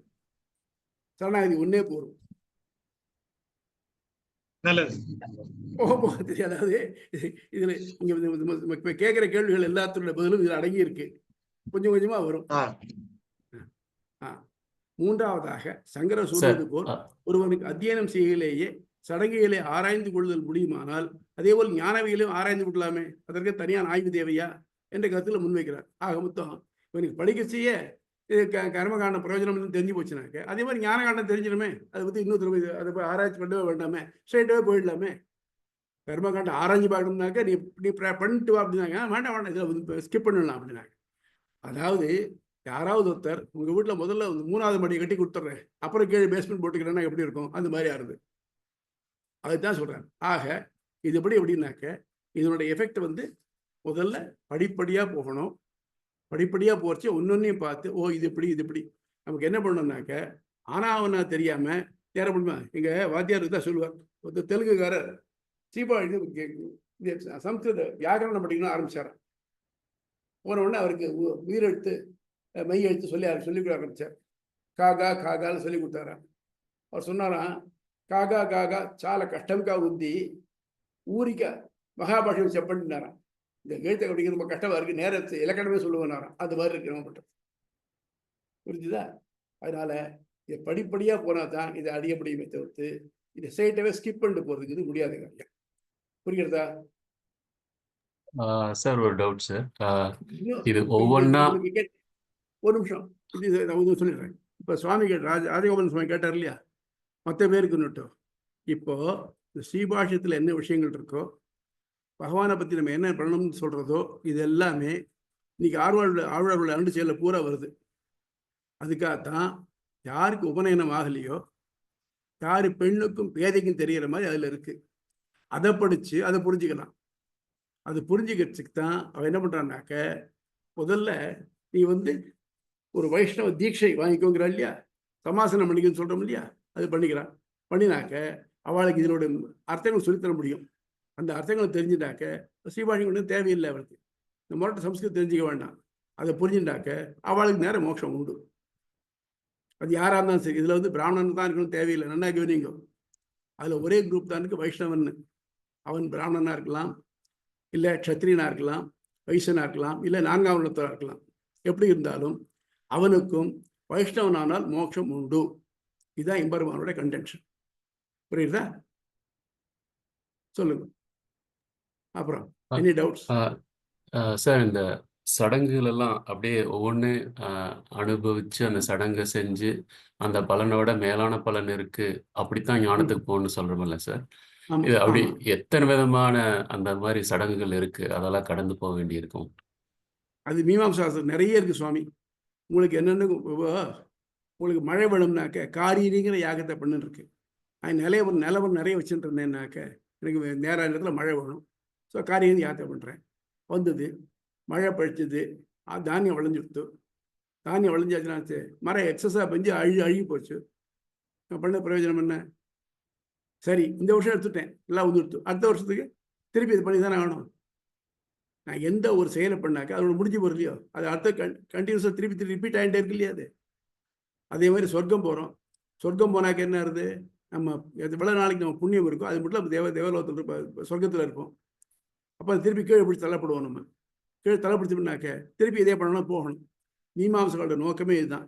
என்ன பண்ணுற, இந்த உலகத்தில் இருக்கே இல்லையா, யாகங்களை பண்ணு, உனக்கு இதெல்லாம் கிடைக்கும், அனுபவி. திருப்பி இறந்துட்டியா, திருப்பி யாகங்களை பண்ணு. சொர்க்கம் போறியா, போயிட்டு திரும்பி வா, பண்ணு. இந்த சைக்கிள் போயிட்டே இருக்கும். நம்ம சின்ன வயசில் போடுவோம், தவளையின் வளர்ச்சி பருவங்களும் ஒரு சைக்கிள் போடுவோம். அந்த மாதிரி சைக்கிளில் இருந்துட்டு இருக்க முடியும். அதனால ஆனால் இது திருப்பி வர்றதுக்கு கூடாது. இன்னொரு தரம் ஒரு அம்மா வயத்தில் பிறக்கப்படாது. அப்படின்னாக்கா அதுக்கு என்ன பண்ணணும்னாக்கா அதுதான் மோட்சம். அதுக்கு என்ன பண்ணணும்னா இதை விட்டு வேற வழி இருக்கு, அதில் போ. ஸோ மீமாம்சை வந்து மோட்சத்துக்கு வழி காட்டலை, அதுக்கு போகணும். ஆனால் இந்த கருத்துக்கள் எல்லாத்தையுமே கன்சிஸ்ட் பண்ணி திருவாய்மொழியிலையும் மற்ற பிரபந்தங்களையும் கொடுத்துருக்கா. அதை நம்ம ஆச்சாரியர்கள் என்ன விளக்கமாக எடுத்து காமிச்சிருக்காரு. ரெண்டுக்கும் ஒத்துமை காமிச்சிருக்கா. ஐயகண்டிகம்னு இதில் சொல்றது இதில் இருக்கு பாருங்க அப்படின்னு காமிச்சிருக்காங்க நமக்கு. சொல்லுங்க. அவர் கேள்விக்கு நான் ஒரே ஒரு விளக்கம் சொல்லலாமா? சொல்லுங்க, தாராளமா சொல்லுங்க. ஆனந்த், நீங்க கேக்குறீங்க இல்லையா, இப்போ கர்மகாண்டம்னு வந்த உடனே அந்த ரிச்சுவல் அப்படிங்கிற வேர்டு வந்த உடனே நாம வந்து வரிசையா a list of things to be followed அப்படிங்கிற ஐடியாக்குள்ள வந்துடுறோம். அப்படி அதை எடுத்துக்க கூடாது. அதாவது இப்போ அது ஒரு லைஃப் ஸ்டைல்னு நீங்க ஒரு எக்ஸாம்பிளுக்கு எடுத்துக்கோங்க. இப்ப நான் வந்து கர்மகாண்டத்துக்குள்ள போறேன்னா நான் வந்து ஒரு பெரிய பிசினஸ் ஆளா வரணும், நிறைய சம்பாதிக்கணும், 10 வீடு வாங்கணும்னு ஒரு ஐடியாவோட இருப்பேன். இன்னொருவர் வந்து இதே உலகத்துக்குள்ள வரும்போது நான் ரொம்ப புகழுடையவனா வரணும், நான் எல்லா மேடைகள்லையும் புகழப்படுகிறவனா வரணும், அப்படி ஒரு ஐடியாவோட அவர் இந்த உலகத்துக்குள்ள வருவார். இன்னொருத்தர் நான் அரசியல்ல ஒரு ஆளா வரணும், அதிகாரத்துல ஒரு ஆளா வரணும். அப்போ நீங்க இந்த கர்மம் அப்படிங்கிற ஒரு விஷயத்துக்குள்ள நுழையிறீங்கன்னு சொன்னா உங்களுக்கு நிறைய சாய்ஸ் இருக்கு, உங்களுக்கு ப்ரிஃபரன்ஸ் இருக்கு. இப்ப இந்த சடங்குகள் எல்லாமே உங்க ப்ரிஃபரன்ஸுக்கு ஏத்த மாதிரி ஒவ்வொரு சடங்குகள் அதுல இருக்கு. இப்போ ஒருத்தருக்கு வரிசையா 10 குழந்தை பிறந்தாச்சு, 10 பசங்க பிறந்துட்டாங்கன்னா அவன் திரும்ப வந்து புத்திரகாமேஷ்டி யாகம் செய்யணும்னு அவனுக்கு கிடையாது. ஒருத்தனுக்கு நல்ல மழை பெஞ்சு கங்கை சமவெளியில உட்கார்ந்து இருக்கிற ஒருத்தனுக்கு மழையை பெய்ய வைக்கணுங்கிற ஹோமத்தை அவன் பண்ண வேண்டிய அவசியம் வராது. அது வந்து அப்போ கர்மகாண்டம்னு நம்ம சொல்லும் போது நாம அதை தொடர்ந்து செய்ய வேண்டிய 1 2 3 4 அப்படி லிஸ்ட் இல்ல. அது நாம ஒரு ராஜாவா உள்ள போறோம்னா நமக்கு சொல்லப்பட்டிருக்கிற கர்மகாண்டம் அதற்கு உண்டானது வேற மாதிரி இருக்கும். நான் வந்து வேற இன்னொரு விதமா போறேன்னு சொன்னா அதுக்கு ஏத்த மாதிரி எனக்கு கர்மத்துக்கு இருக்கும். அந்த சாய்ஸ் அண்ட் ப்ரிஃபரன்ஸ் நம்மளுடையதுதான். அதுக்கு ஏத்த மாதிரி கர்மங்கள், அந்த கர்மகாண்டங்கள் அதுல இருக்கிற ரிச்சுவல்ஸ் இருக்கும். இது ஒரு பாயிண்ட். இப்போ இதை செய்வதனால் என்ன கிடைக்கும் அப்படின்னு கேட்டா, இந்த உலகத்துக்குள்ள செல்லுபடியார விஷயத்தை தான் நான் எதிர்பார்க்கிறேன். அங்க போய் புகழ் எனக்கு வேணும்னு சொன்னா அது இந்த உலகத்துக்குள்ளதான் அந்த புகழ் இருக்க முடியும். இந்த உலகத்தை தாண்டி என் புகழ் போகவே முடியாது. அப்போ நான் வந்து ஒரு அரசனா இருக்கணும்னு சொன்னா இந்த பூமிக்குள்ளதான் நான் அரசனா இருக்க முடியும், பூமிக்கு வெளியே போக முடியாது. அப்ப இந்த இடத்துல நான் என்ன கேட்டாலும் அது எந்த கர்மத்தின் வழியா என்ன கிடைச்சாலும் it is highly restricted and limited to இந்த வேர்ல்ட்.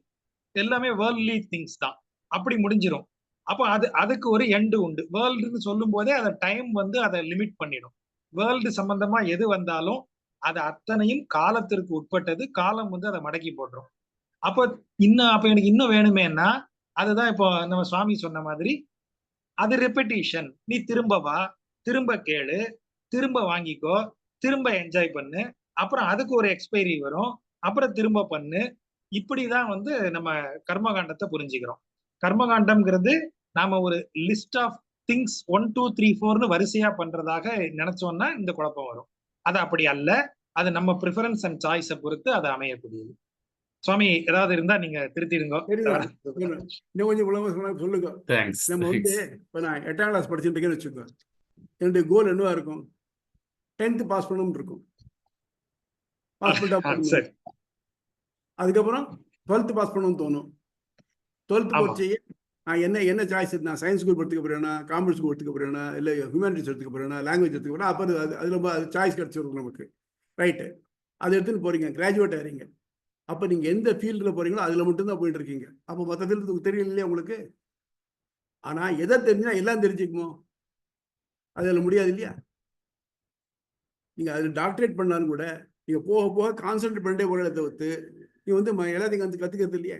அதனால என்ன பண்ணுவாங்க, இது எல்லாத்தையும் ஓஹோ இவ்வளோலாம் பார்த்தா இது பிரயோஜனம் இல்லைப்பா, இவ்வளோ நான் எல்லாத்தையும் கற்றுக்கணும், எனக்கு நல்ல நாலேஜ் வேணும் அபிப்பிராயப்பட்டேன்னாக்க, எல்லாத்தையும் நல்ல நாலேஜ் வேணும் அபிப்பிராயப்பட்டேன்னாக்க இது மாதிரி படித்து பிரயோஜனம் இல்லை அப்படின்னு தோன்றது. அப்போ அதுக்கு என்ன வழின்னு ஆராயிரும். அந்த மாதிரி தான் மோட்சங்கிறது. உலகத்தில் இருக்கச்சே எல்லாருக்கும் வெவ்வேறு சாய்ஸ் இருக்குது. எல்லாருக்கும் ஒரே மாதிரி சாய்ஸ். அது சுவாமி சொன்ன மாதிரி ஒருத்தருக்கும் ஒவ்வொரு சாய்ஸ் இருக்குது. அந்த ஒவ்வொரு இன்னொன்னும் அந்த சாய்ஸ் எப்பவும் இருக்கும்னு சொல்ல முடியாது. சின்ன பையனாச்சு, நான் சின்ன பையனாச்சு, படிச்சுட்டா நல்லா படிச்சு பாஸ் பண்ணா போதும் தோணித்து, அப்புறம் வேலை கிடைச்சா போதும் தோணித்து, இல்லை ப்ரமோஷன் கிடைச்சா போதும் தோணித்து, ஏன் சம்பாதிச்சா போதும் தோணித்து, வேலைக்கு போகணுன்னு அப்படா எப்படா விட போகணும்னு தோணித்து. எதோ இவ்வளவு விவரமா காத்துட்டு இருந்தோமோ, என்னைக்கு ஆர்டர் வரப்போது காத்துட்டு இருக்கோம் நாங்கள், இன்னைக்கு ரிட்டையர்ட் ஆகுறோம் காத்துட்டு இருக்கோம் நம்ம, ஏன் ரிவர்ஸில். ஆக நம்முடைய ஆசைகள் எல்லாமே நிராசையாக போகிறதுக்கு வாய்ப்பு இருக்கு. அப்படிலாம் இல்லாமல் எதை அடைஞ்சாக்க இந்த திருப்பி பாயிண்ட் ஆஃப் நெவர் ரிட்டர்ன் வருது பாருங்க, அதுதான் மோட்சம். அதுக்கு என்ன பண்ணலாம்? அதுதான் நோக்கம். Jack of all trades master of நன்ங்கிறது ஆப்த வாக்கியம் தான். ஆமா, சரி சரி சுவாமி. அப்புறம் வேற என்ன இது உண்டா? வேற சந்தேகங்கள் உண்டா? வேற ஏதாவது கேள்விகள் இருக்கா? நம்ம இப்ப இந்த கிளாஸ்ல வந்து நம்ம எத்தனை பேஜ் வரைக்கும் நம்ம இப்ப முடிச்சிருக்கோம், எது வரைக்கும் படிச்சுட்டு நெக்ஸ்ட் டைம் நம்ம ரிவைஸ் பண்ணிட்டு வரணும்னு தெரிஞ்சுக்கிட்டா பெட்டரா. இப்போ நம்ம புக்கில் வந்து 24ஆம் பக்கம் மட்டும் பார்த்துருக்கோம். மேல இந்த டேப்லெட் காலத்துக்கு முன்னால மட்டும் பார்த்துருக்கோம். நம்ம நீங்க முன்னால முன்னுரை என்ன படிச்சீங்களா? முதல்ல அதுதான் எனக்கு அதையே நான் கேட்கணும்னு நினைச்சேன். முன்னுரை எல்லாம் படிச்சுட்டேடா? அது எல்லாம் புரியுறதா? ஏன்னா இப்போ இவ்வளவு இதாக சொன்ன இதெல்லாம் ஓரளவுக்கு அதில் கவர் பண்ணியிருக்கேன். அதை பண்ணியிருந்தானாக்க இந்த இந்த இது இன்னும் நிறைய விஷயங்கள் இருக்கு பாருங்க. இப்போ சுவாமி கேட்டார் பாருங்க, மற்ற பேருக்கு என்ன ஆகும், இது எல்லாம் சரியா வரும், எல்லாம் பின்னால வருது, ஒன்று வருது, ஒன்றுக்கு எக்ஸ்பிளனேஷன் வச்சுட்டே வரும். ஆஸ் இட் இஸ் இந்த ஃப்ளோ ஆஃப் வரைச்சையே எம்பெருமான ஒன்று விடாமல் எல்லாத்தையும் கவர் பண்ணிட்டு வர்றார். டே டு டே லைஃபுக்கு வேண்டியதெல்லாம் சொல்றாருல அதில் வரும். அப்பார்ட் ஃப்ரம் தட் இப்போ நம்ம இதில் மட்டும் படிச்சுமே, இந்த படிச்சதில் ஏதாவது சந்தேகம் இருந்தால் கேளுங்க. சார் சங்கர் அவரு வந்து இவ்வளவு சூத்திரம்னு சொல்றாரு 555ன்னு. ராமானுஜர் சுவாமி அவரு வந்து 545ன்னு ஏன் அந்த டிஃபரன்ஸ் வருதுங்க? எதனால அந்த டிஃபரன்ஸ்? மற்றவரும் வேற மாதிரி நம்பரோட சொல்றாரு. அதான் சொன்னேன். என்னன்னாக்க இது மோரலஸ் ப்ரோஸ் ஆடுற மாதிரி எழுதியிருக்கு எல்லா சூத்திரங்களும். அதுல எங்க ஒருத்தர் சென்டென்ஸை பிடிக்கிறாங்க உடைச்சு. சுக்கு மிளகி திப்பிலிங்கிறத சுக்குமி லகுதி இப்பிலிங்கிறா இல்லையா, அந்த மாதிரி அவளுக்கு அவளுடைய கருத்துக்கு ஏற்ற மாதிரி இந்த வார்த்தைகளோட தனியா வச்சிருங்க அப்படிங்கிறார். ஒரு சூத்திரத்தை 2-3 சூத்திரமா பிரிச்சிருக்கார் மத்வர். அது மட்டும் இல்லாம அதுக்கு அத்தாரிட்டி காமிக்க என்ன பண்ணிருக்காருனாக்க வெவ்வேறு உபனிஷத்தை காமிச்சிருக்கா, எல்லாம் ஒரே உபனிஷத்தை எடுத்துக்கல. ஆக மொத்தம் இதுக்கு ரெஃபரன்ஸ் வேதத்துல இருக்கு, நாங்க வேதத்துல இந்த இடத்துல இருக்கு, இதை அப்படி அவ எடுத்துட்டு இருக்கா.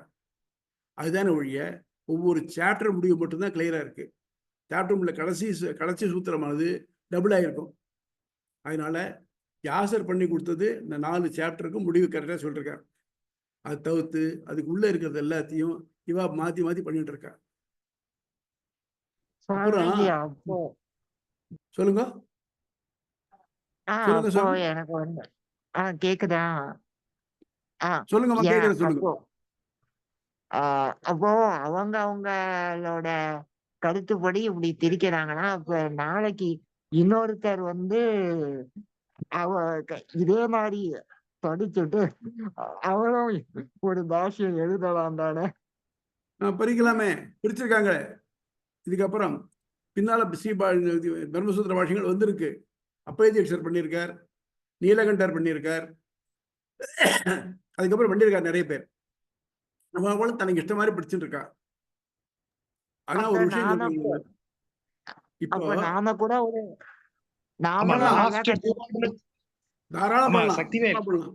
லாஸ்ட் 200-300 இயர்ஸுக்கு முன்னாடி வரைக்குமே பிரம்மசூத்திரத்துக்கு உரை எழுதுறது நடந்துட்டு தான் இருக்கு. அதுல ஒரே ஒரு விஷயம் என்னன்னாக்க, எப்படி எம்பெருமானார் சங்கரர் எழுதிய உரையை பூரா ஆராய்ச்சி பார்த்துட்டு அதை பூர்வபக்ஷம்னா அதை வாதியா பண்ணி அதுக்கு பிரதிவாதியா இருந்து சொல்லியிருக்காரோ, அந்த மாதிரி இவருக்கு ராமானுஜருக்கு பின்னால் நிறைய அத்வைத விளக்கங்கள் வந்திருக்கு இதுல. ஆனால் ஒத்தராவது இந்த ராமானுஜர் ஸ்ரீபாஷ்யத்தை பூர்வபக்ஷமா பண்ணி அதுக்கு விளக்கம் சொன்னோம், அதுக்கு ஆட்சேபம் சொன்னோம் இல்லை. இது மட்டும் அத்வைதிகள் முன்னால சொன்ன அத்வைத அது மேல விளக்கின்றே போறாளே தவிர்த்து இந்த விசிஷ்டாத்வைத சித்தாந்தத்தை முன்னால சொல்லியிருக்காளே, இதை வந்து பூர்வபக்ஷம் அது எடுத்துக்க ஆரம்பிச்சு இப்படி சொல்லிருக்காரு ராமானுஜர், இது தப்பு, இது இப்படித்தான் இருக்கணும் அப்படின்னு சொல்றவா யாரும் இல்லை, இன்க்ளூடிங் அப்பயதீட்சிதர். சார் பட் இதுக்கு எல்லாத்துக்குமே சோர்ஸ் வந்து வேதங்கள் தான், கரெக்டுங்களா? அதோட எசன்ஸ் தான் பிரம்மசூத்திரமா மாறி இருக்கு. அப்படின்னா இந்த கன்ஃபியூஷன் இங்க இருக்குதுன்னா வேதத்துல போய் ரெஃபர் பண்ணி கரெக்ட் பண்ணிக்க முடியாதா எது கரெக்ட் அப்படின்னு? அதான் பெரிய பிரச்சனையே இதுதான். வேதத்துல இப்ப நான் சொன்னேன் பாருங்க, இந்த கப்பியாசம் சொன்னேன் பாருங்க, இந்த மாதிரி வார்த்தை வந்திருக்கு. அவாவா எப்படி இது பண்ணிக்கிறா? ஒரு சின்ன கதை சொல்றேங்க எழுங்க. ராமர் ராவணன் ஜெயிச்சாச்சு, வந்தாச்சு, பட்டாபிஷேகம் பண்ணிட்டார். பட்டாபிஷேகம் பண்ணிட்டு வச்சு எல்லாரும் சபையில் உட்காந்துட்டு இருக்கா. லக்ஷ்மணன் லேசா சிரிச்சான். இதை எல்லாரும் பார்த்த உடனே ஒருத்தருக்கும் ஒரு மனசுல ஒன்று தோணித்து. சீதை பார்த்தா, சுக்ரீவன் பார்த்தான், விபீஷணன் பார்த்தான், பரதன் பார்த்துட்டு இருந்தான். எல்லா மனசும் கொஞ்சம் அதுல இது சுருங்கித்து, கண்ணு சுருங்கித்து. இதை ராமர் கவனிச்சிட்டார். ஏன்பா அப்படின்னு அவரது விஷயத்தை சொல்றச்சே சொன்னார், லக்ஷ்மணா நீ எதுக்காக சிரிச்ச சொல்லு பாவம் அப்படின்னா. ஏன்னா இவன் மனசுல இருக்கிற எண்ணம் போடும் இல்லையா, ஒருத்தரும் ஒன்று நினைச்சிட்டு இருந்தா.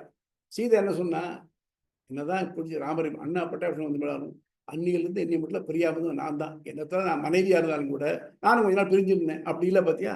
அதை பார்த்து லக்ஷ்மணன் தனக்குள்ள சிரிச்சுக்கிறார் அப்படின்னு அவன் நினைச்சான். பரதன் நினைச்சான்னாக்க கூட போய் துண்டு பண்ணிட்டு தான் அவன் தான் பாத்தியா, அதனால அவனுக்கு சந்தோஷம் இருக்கு, அதனால சிரிச்சான் அப்படின்னு நினைச்சான். சுக்ரீவன் நினைச்சான்னாக்க, நான் பார் அண்ணனுக்கு தம்பியாவது எல்லாம் பண்ணு, நீ என்ன பண்ண உங்க அண்ணன் கொல்ல வச்சே, நீ அதே மாதிரி தான் விபீஷன் நினைச்சான். மனத கருத்துலாம் ஆரம்பித்தார் ராமர். லக்ஷ்மணா நீ எதுக்காக சிரிச்சேன்னு கேட்டார்.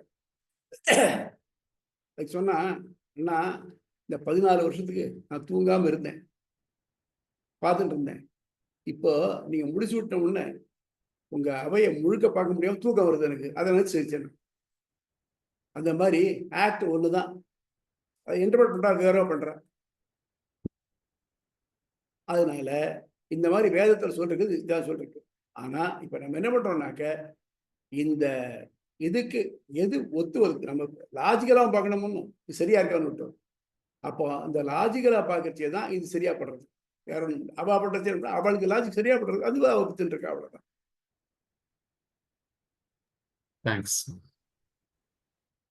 சரி சார் ஆ சார் இது ஐயா ஒரு டவுட் இருக்கு.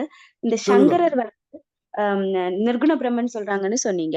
அப்போ இந்த ஆமா. வியாபகாரிக லெவல்ல சகுண பிரம்மனை பத்தியும் ஈஸ்வரன் பத்தியும் சொல்லியிருக்காங்க இல்லையா? அதை பத்தி சொல்ல முடியுமா? அது வந்து இந்த லோவர் ரியாலிட்டியா சகுண பிரம்மனை பத்தியும் சொல்லியிருக்காங்க இல்லையா ஈஸ்வரனுங்கிற கான்செப்ட்ல? அது ஒரு கான்ட்ரவர்சி. இதுல அத்வைதத்துல ஒரு கான்ட்ரவர்சி. ஏன்னா இதுல கடைசி சூத்திரம் என்ன சொல்றதுனாக்க, பிரம்மத்தை அடையிறவன் திரும்பி வரதில்லைன்னு முடியுது. 2 பேரும் ஒன்னா தான் எழுதியிருக்காரு. சங்கரன் எழுதியிருக்கார், ராமானுஜன் எழுதியிருக்கார். சங்கரன் என்ன எழுதியிருக்காருனாக்க, அவன் கடைசியில் சகுண பிரம்மத்தை அடைகிறான், திரும்பி வருவதில்லை அப்படின்னு விட்டு. அப்போ சகுண பிரம்மம் ஒன்று இருக்கு, நிர்குண பிரம்மம் ஒன்று இருக்கு அப்படின்னா 2 பிரம்மம் இருக்கா? அப்போ அத்வைதங்கிறது போய்டுறதே. இந்த டவுட்டை ஒரு அத்வைதம் நல்ல அத்வைத விஷயம் ஒருத்தட்ட கேட்டேன். இல்லை அவன் சகுண பிரம்மத்தை தான் போய் அடைகிறான், ஆனால் காலப்போக்கில் அவன் நிர்குண பிரம்மத்தை அடைகிறான். அவன் எப்போ வந்து முக்தி அடைகிறானோ அப்போ அவனுக்கு காலமே கிடையாது. இந்த காலம் எல்லாம் சூரியன் இருக்கிற இடத்துல மட்டும்தான், இந்த 14 உலகத்துல தான் இது தாண்டி இருக்கு முக்திங்கிறது. அப்படி இருக்குச்சு காலங்கிறதே கிடையாது. அப்புறம் சகுண பிரம்மம் டெஃபைன் பண்றீங்களா அப்படின்னா என்ன? அப்போ குணம் இருக்குன்னு ஒத்துக்கிறாளான்னு? அப்போ அதுக்கு அவளை ஆன்சர் பண்ண முடியல. அவள் என்ன பண்றான்னாக்க, இதெல்லாம் விவகார சத்தியம் அப்படின்னு ஒரு ஒரு பெரிய பேஸ்கெட் வச்சிருக்காங்க. அதில் போட்டுறாங்க விவகார சத்தியம், you have to accept it. எப்படின்னாக்க இது ஆபிரஹாமிக் ரிலிஜன் மாதிரி, in the beginning God made heaven and earth சொன்னாக்க, so there should be a God, அவ்வளவுதான். You have to accept it.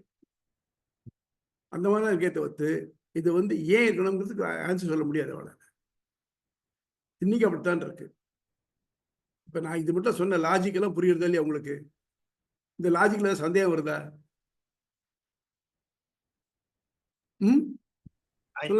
சொல்லுங்க. நீங்க தொடர்ந்து கேட்டுட்டே வாங்க, பின்னால அதுக்கு நிறைய விளக்கங்கள் வரும். இந்த எல்லாத்துக்குமே விளக்கங்கள் ரொம்ப அருமையா இருக்கு. ஆமா, ஓகே எல்லாத்துக்கும் வரதான் வருது. இது வந்து துப்பறி நாவல் மாதிரி தான், கொஞ்சம் கொஞ்சம் படிச்சுட்டே வரணும், படிச்சுதான் தெரியும். சரியா? இதுவரைக்கும் பார்த்ததுல ஏதாவது டவுட் இருக்கா? ஏதாவது கேள்விகள் இருக்கா? நாம இதுவரைக்கும் டிஸ்கஸ் பண்ணதில்ல.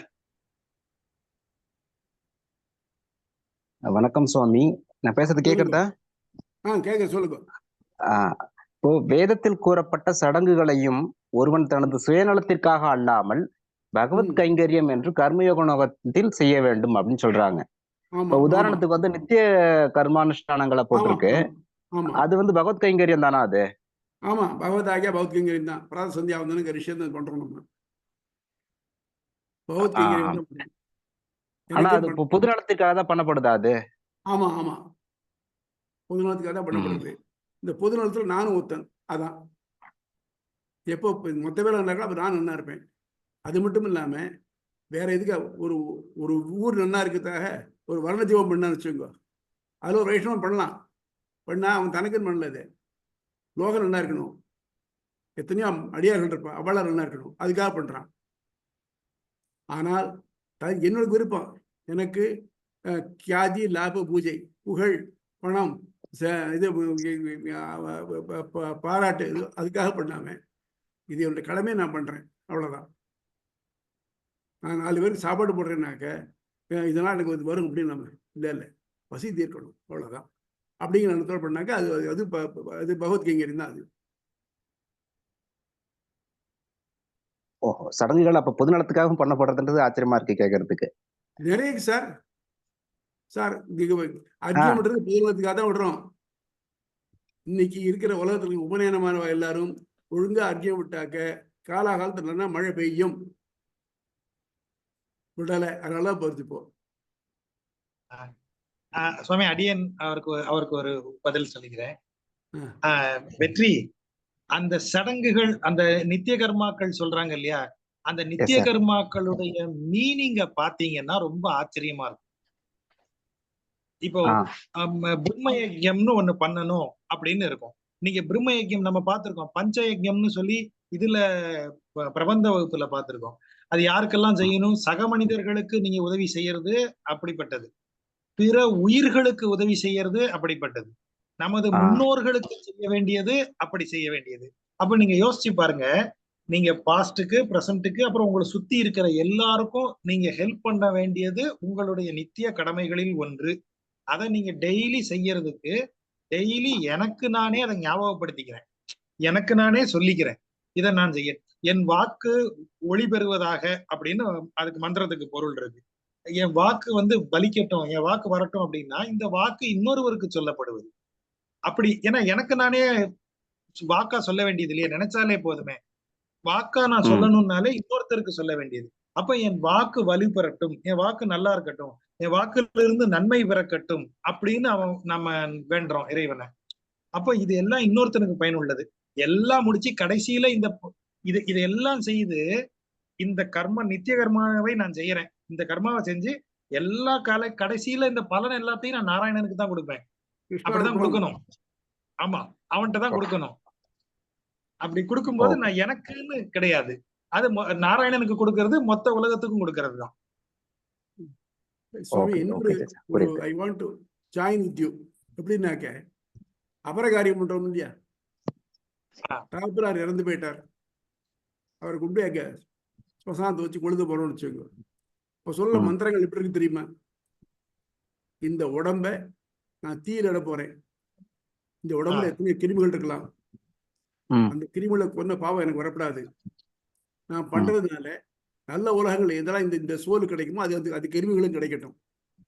அதே மாதிரி அங்க அடிக்க வச்ச கட்டைகள் இருக்கு இல்லையா, கட்டையில எத்தனையோ பிராணிகள் இருக்கலாம், அதுவும் எரிஞ்சு போகும், அதுகளுக்கு நல்லது கிடைக்கட்டும் அப்படிங்கிறோம். நம்முடைய எல்லாமே இயற்கையோட ஏந்த வாழ்வு, எல்லாத்துலயும் உயிர் இருக்கு, எல்லாரும் நல்லதுக்கு கூட நினைக்கிறோம். அதெல்லாம் இதுக்கு நம்ம மாசம் தர்ப்பணம் பண்ணி முடிக்க சொல்றோம். ஏஷா ந பிதா ந பிராதா ந பந்து நானிய கோத்திரனா தேத்திய மகிழாய் மயா தெக்தே குசைஸ்தலைன்னு, நான் எந்த அப்பா தாத்தா முத்தாத்தாக்கு பண்ணிட்டேன். இப்போ யாராவது ஒருத்தர் அவளுக்கு இந்த மாதிரி கர்மா செய்யாம விட்டு போயிருந்து அவ இந்த மாதிரி போய் கஷ்டப்பட்டு இருந்தாளானாக்க அவளுக்கு நான் இப்ப விடக்கூடிய எள்ளும் தண்ணி அவளுக்கு போய் சேரட்டும். யாருக்கெல்லாம் தகப்பனார் இல்லை, இது இல்லைன்னா சகோதரர்கள் இல்லை, கர்மா இல்லைன்னு இருக்கோ அவளுக்கெல்லாம் இது போய் சேரட்டும் அப்படின்னு சொல்றோம். நம்முடைய எல்லா மந்திரங்களும் பார்த்தீங்கன்னாக்க முழுக்க உலகத்தினுடைய நன்மைக்காக இருக்கே தவிர்த்து நமக்காக இல்லை. கல்யாண மந்திரம் என்ன சொல்றது? அம்மா, உனக்கு நான் பூஷணங்கள்லாம் போட்டு பார்த்துக்கிறேன், உனக்கு வேண்டியதெல்லாம் பண்ணி கொடுக்குறேன், நீ எனக்கு என்ன பண்ணணும்னாக்க உலகத்துக்கு நல்ல பிள்ளையா பற்றி தரணும், நமக்கும் உலகத்துக்குமா நல்ல பிள்ளையா பற்றி தரணும் தான் சொல்றது. நான் என்னுடைய ஆசைக்காக நான் படிக்கிற அர்த்தம் இல்லை. அதனால ஒரு தொலைநோக்கான இதில் போற விஷயம் என்னன்னாக்க நமக்கு இதோட அர்த்தம் தெரியல. அதனால நம்ம சந்தியாவதத்தை ஒவ்வொரு இதுலையும் பார்த்தீங்கன்னாக்க ஒவ்வொரு நாளைக்கும் நம்ம இதே கன்ஃபஷன் இருக்கு. நான் தப்பு பண்ணிட்டேன், பகல்லையோ மத்தியானத்துலையோ ராத்திரியில பண்ணேன்னா தப்பெல்லாம் போகட்டும் அப்படின்னு கேட்குறோம். அதனால நம்ம பொறுத்த மட்டும் பார்த்தீங்கன்னாக்க எல்லாரும் எப்போ நல்லா இருக்கணும். அந்தானர் என்பர் அறவோ மற்ற எவ்வுயிர்க்கும் செந்தன்மை பூண்டொழுகலாம். சரியா? நன்றி சுவாமி. நன்றி சுவாமி. நம்ம முடிக்கச்சே இது சொல்லிடுவோம். தஸ்மை ராமானுஜாரியாய நம்ம பரமயோகினே யஸ்ருதி ஸ்மிருதி சூத்ராணாம் அந்தர்ஜரம் அசீசமது. இந்த 3வது ஸ்லோகனுக்கு பாருங்க, அதை சொல்லிடுவோம். வரட்டுமா? தேங்க்யூ. நன்றி, ரொம்ப ரொம்ப சந்தோஷம். நன்றி. தேங்க்யூ. Thank you sir. நன்றி சார். Thank you sir. தேங்க்யூ.